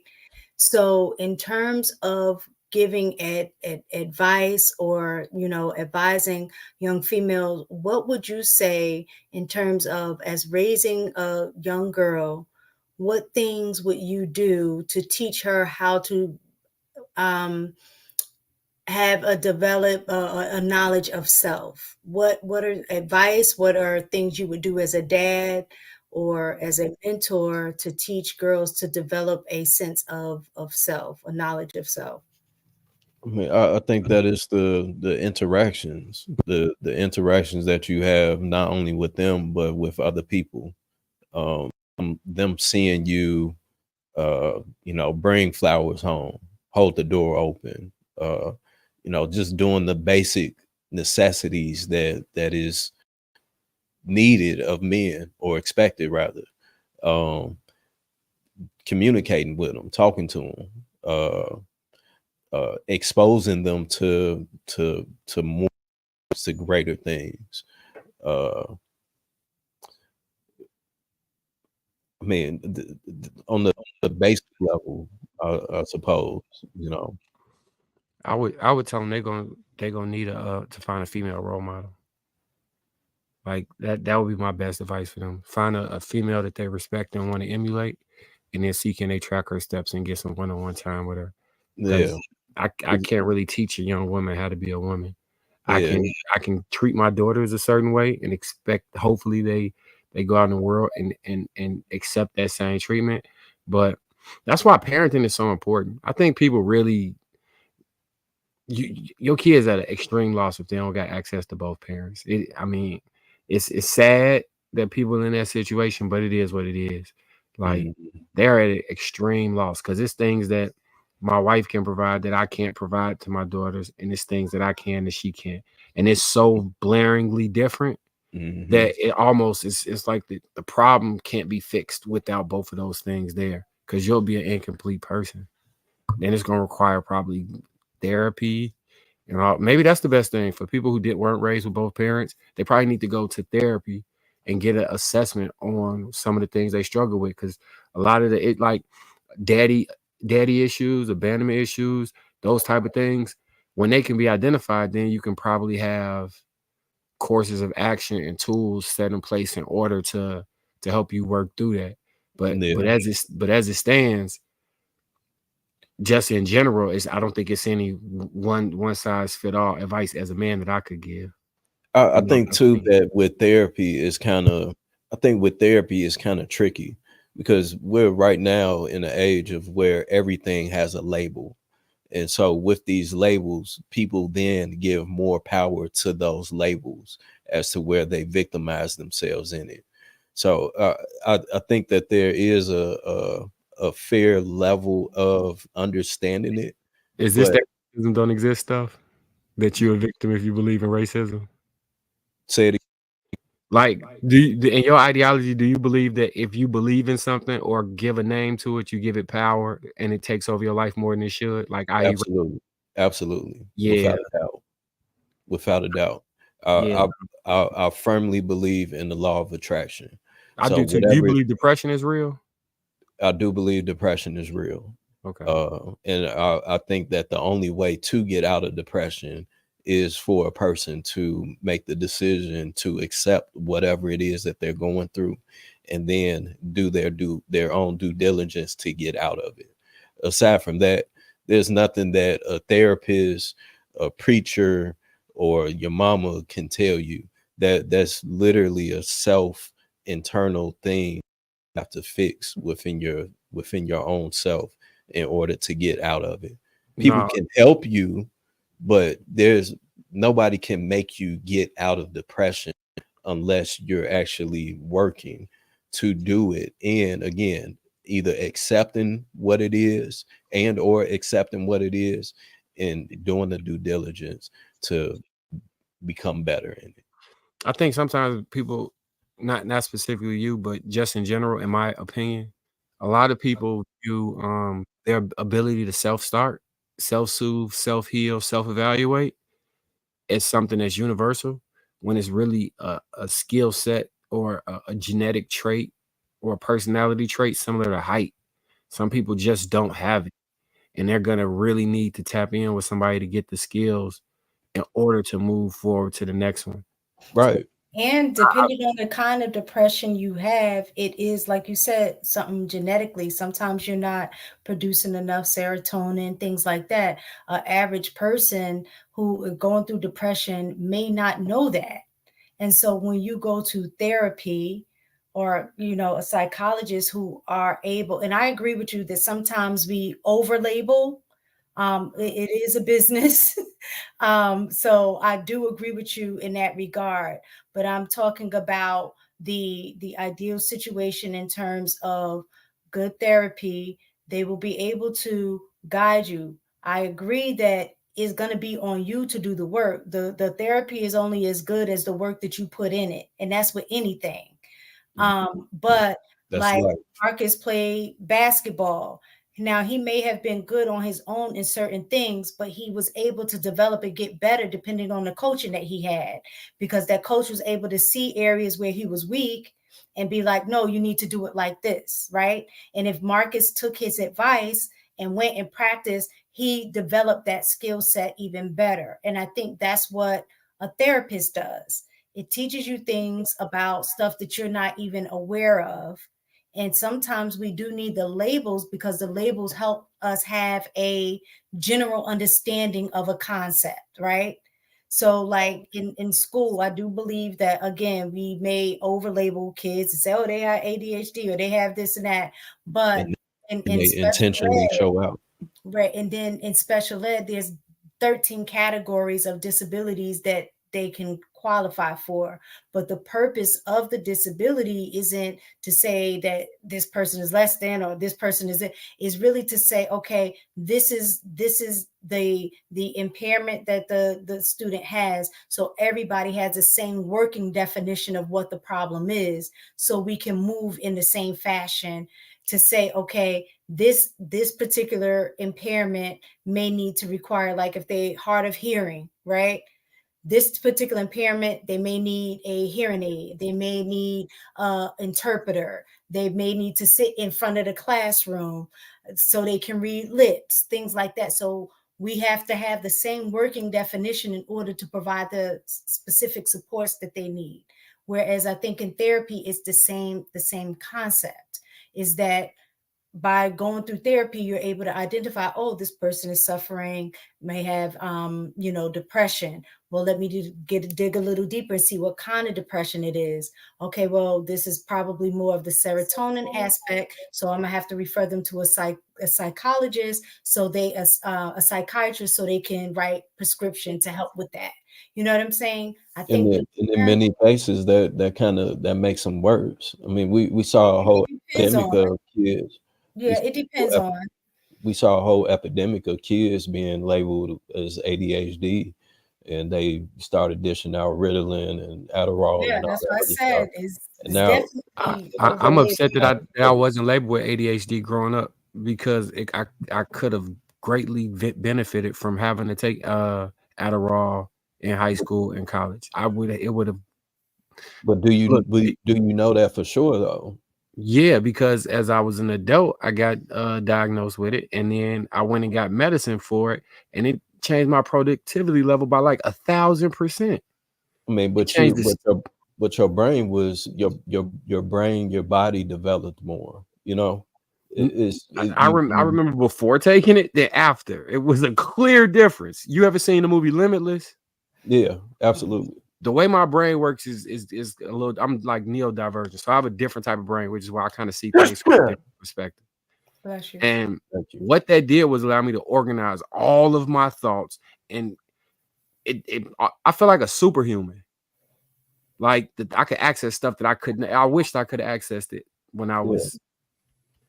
I probably would have been a doctor and a lawyer at the same time. Like it helps slows your brain down. Like if and for some people who do have ADHD, it is a level of it is like one of those impairments that are on a spectrum like Asperger's or like autism, right? So you have Asperger's on that high end where those are those that Rain Man type that may specialize in one thing, but then they don't have the social skills, right? Or it could be on the other end where they can't toilet themselves. They can't, you know what I'm saying? ADHD is kind of like that too, because for some people, the medication don't work. And then I read somewhere, and I did this with my son, like coffee, for most people, it'll hype them up. But for some kids with ADHD, coffee is good because it helps settle them down. Mm-hmm. So it all depends on trying to find where you are on that spectrum. But one of the things we talk about therapy, the crazy thing is literally tonight, my husband and I were just having this conversation. And I had explained to him that I had came to realization because we were talking about just in general abandonment issues in general, right? About people not realizing how some of their childhood impacts them as adults. And then he was just saying in general, like you'll hear most men, oh, it didn't bother me that my dad wasn't around, because they don't think it has an impact on them. But in your adulthood, when you really look back, that can lead to you not even realizing that the reason you're trying to control or do certain things is because you might have abandonment issues because your dad wasn't there. You know what I'm saying? So we don't recognize. And so in that conversation, it made me do some reflection just on my own. And I'm like, I realized that I think I may have abandonment issues, not that my dad ever left or my parents ever left. So I didn't have the physical abandonment issues. I think I had emotional abandonment issues. And that I realized I leaned on my husband a lot to provide me emotional security. So that was a big thing for me, like in my relationships, when like people talk about, oh, money is important or looks are important, da da da. And I'm like, F that money, I can make my own money. That wasn't an issue. Forget all of this, physical aspect, attractive men. Yeah, you can find attractive men, dime a dozen or whatever. Attractive men are going to be available. For me, is I needed the emotional part, and that especially for a dude, that's very hard to find, where you have a dude that can emotionally connect. And I think I leaned on him a lot for that. So when I would tell him, like, that's why part of me dating and going out is not necessarily you spending money. It's about spending quality time because I feel more connected. Right. That's what, I mean, but that's right. that was your love language. Right. Yeah. Because that was what I was lacking from my dad growing up. Right. And so I looked to him to give that to me. So part of that is messed up on my end because I need to learn how to fulfill that within myself. I can't place that burden on him to fix it. Like what you were saying, is on me to fix it. But the first step is me even acknowledging or even recognizing that was probably an issue for me, right? And so in that conversation, I was like, wow, I never thought of it like that. So just in our conversation, it exposed me to think about my own past and how that past show up in our relationship now. For and when sure. I don't feel emotionally connected or feel like he's fulfilling me, what is my response? How do I act that out? Mm-hmm. You know what I'm saying? So, I mean, definitely that was a great conversation that I thought sparked just talking in generic terms and how I was able to take what we were talking generically and apply it to myself. And I think a lot of times as men, and this is why I know y'all get so mad that I always keep talking about the emotional intelligence, but this is partly why, because a big thing about emotional intelligence is self-reflection. Absolutely. And so in that self-reflection, Are you only reflecting on the things that matter to you? Or are you reflecting on the things that will be beneficial to other people that you're in relationship with? Because for me, it's very important for me to fix that, because I can't become an emotional burden on other people. That's fair. I think I do agree with you. At the same time, I think that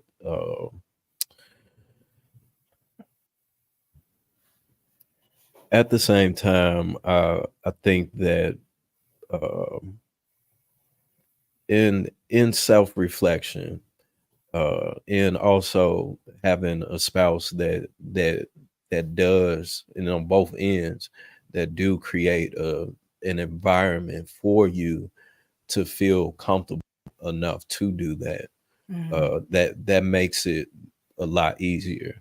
So I always hear you out with the emotional intelligence part. I think that if there's a situation and I think, okay, well, how would this affect me in this circumstance? Is going to, from that decision, if I'm involved with a person that affects them, is going to affect me. You know what I'm saying? So if I make this decision that I know that this is what I want to do, but my spouse feels the opposite, then I have to take into accountability that, okay, well, if I do this, then this is going to affect that, and it's going to cause this type of environment in which I don't want. So I think that is still important for a person to be selfish in a sense with that, because again, the decision I make is going to affect the people that's, you know what I'm saying, in my world. So if I want to keep this world stable and not volatile, then I have to be aware of not only my emotions, but also the emotions in the way that it'll impact everybody else. And I think it could have the opposite. HD, I'll let you go. I'm sorry. Go ahead. Point, 'cause I know it's burning. No, I was just going to say even the opposite. So for me, I was able to identify something that I didn't get and looked up on somebody else to fulfill it. I remember having a conversation with my son, and he's currently married now. He's 24. He got married at 21. Yeah, 21 or 22, around there. But one of the conversations we had was, it was a situation where his wife was looking for emotional, I guess, that connection or on that level. But for him, he was like, it's hard for him to give that, not because he didn't have it. He said, to be honest, I feel like I was raised in a very emotionally connected home, that I felt loved, I felt, protected. I got all of those things. So he was like, it was just natural. So for me to be able to identify when to give it, I don't, in my mind, I don't even know what to look for to say, this is what my wife needs, because it was just automatic in my household. So I just moved the way that I just normally move, not necessarily recognizing that I'm not able to identify what I need to do to give her the same emotional security that I received when I was younger. I think that in that situation, though, it may be a instance of her not knowing how to communicate that. I think one of the biggest issues with men and women in relationships is that, especially in those circumstances, right? I've had women tell me numerous times on social media that the whole, well, you can't make me happy, type of deal is not for you to make me happy, but is, well, I'm with you. If I'm with you, then that's what I want to do. I want to make you happy. So if there's something that's wrong, like that, like the one reel that you had, I think that I sent or somebody sent, if something is wrong and you acknowledge, and I acknowledge it, I bring it up, and I try to fix it, and it's like you blow up on me like you're always trying to fix something, and it's like, well, shit, what am I supposed to do? You know what I'm saying? If I give you the space, and it's like I feel distant, and it's like, well, shit, I don't know what to do, because I'm going off of what I'm assuming that your emotions are, and you're not clearly communicating it to me. So regardless of what my emotional intelligence is, that all varies from time to time, especially with women. That varies from time to time as far as with what it is that they want. With men, if we want our space, you know, we'll show that. And we just want our space. If we want to be up under our woman, then we'll show that. But you know, it'll be different sometimes with women. So I think that in that case is one of those situations again where she may feel where she may not be communicating exactly what it is that she wants. So now it's a position for him of where it's like, well, shit, I don't know what the fuck to do now. Go ahead, HD. So to go back to the question, because I was thinking hard at the beginning of what to say. And so I came to a couple of things. One, I would tell, especially daughters, because I do believe that men should mentor women and men. I think we should do both. But I don't think that they should do both alone, basically. Like there should be some other person with you in that process as you're trying to work with young daughters. I do believe that. One thing I would tell some of the young girls that I know is that if you're only making the decisions by yourself, you're the only one to blame. So you must be willing to work with people. And that's why I think it's so important that if you have adults around that actually have some sense, right? You should understand that kids need to learn to explore, and they need to be somewhat of a blank canvas for certain periods, like fluid, because the thing is what they need from 10 to 12, 12 to 18 is going to be different in those seasons as their bodies continue to change, right? And you know, I always be a big component. It's like work with the people that's willing to work with you. And just because you have somebody giving you good advice, that doesn't guarantee a good outcome. Because even some of the best advice that work for somebody else may not work for you. So be willing to, as you said, that I think this is something that I picked up on as well. You need to be able to sit with yourself and pay attention to your feelings, right? But because you feel this way, this does not necessarily make it to be a fact or to be true. But it is something to pay attention to. Like, say, for instance, you feel like an itch on your knee, right? You may feel that, and there may be nothing wrong. But if you're feeling something that's happening in your body or in your mind and in your thought process, you should have the ability in the space to take time to actually sit, listen, and pay attention to those things and ask yourself questions and talk to other people about it.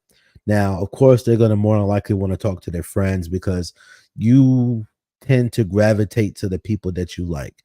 And most people like their friends, so they'll talk to their friends. But I would always try to push, because I want to focus on daughters because we spend a lot of time on boys. But specifically with daughters, because I've had the opportunity to kind of like be around and kind of mentor and see kind of like daughters kind of gravitate to me at certain points and realize that it's a tough balance to realize that oftentimes we overcorrect their natural desires and we prescribe things as being bad instead of saying not now. Sex, for instance, and relationships.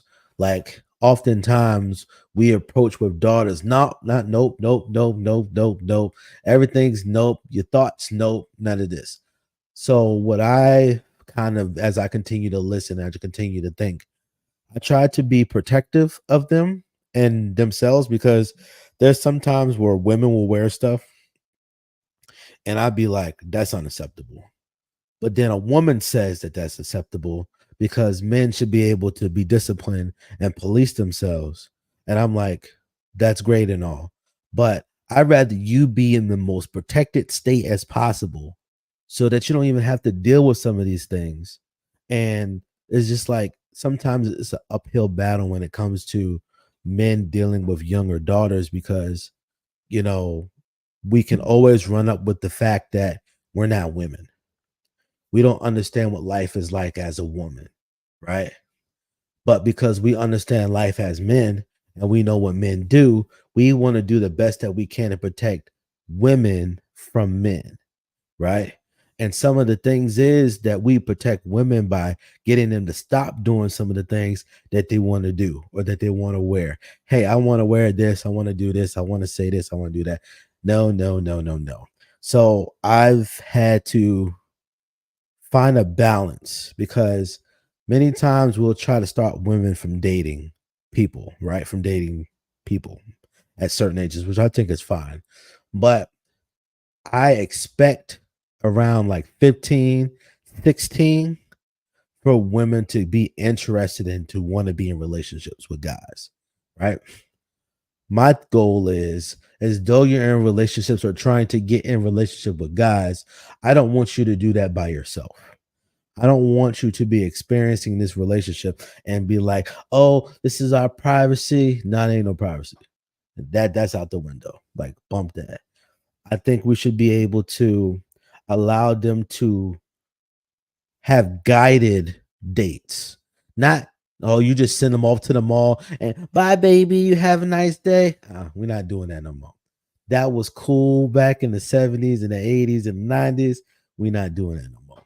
We are going to try to do the best that we can to make sure that if they're experiencing new things, they're not experiencing it and having their own thoughts. And All that's right, what y'all. I've come to. Thank you. I'm trying, y'all know I've been laid down for a little minute. I try to let y'all talk, but Shantae Monet is ready to go to bed. Okay. Thank you, everybody, for sticking in there with us. I hope you guys have a fabulous weekend. See you guys next week. Same time, same place. Good night.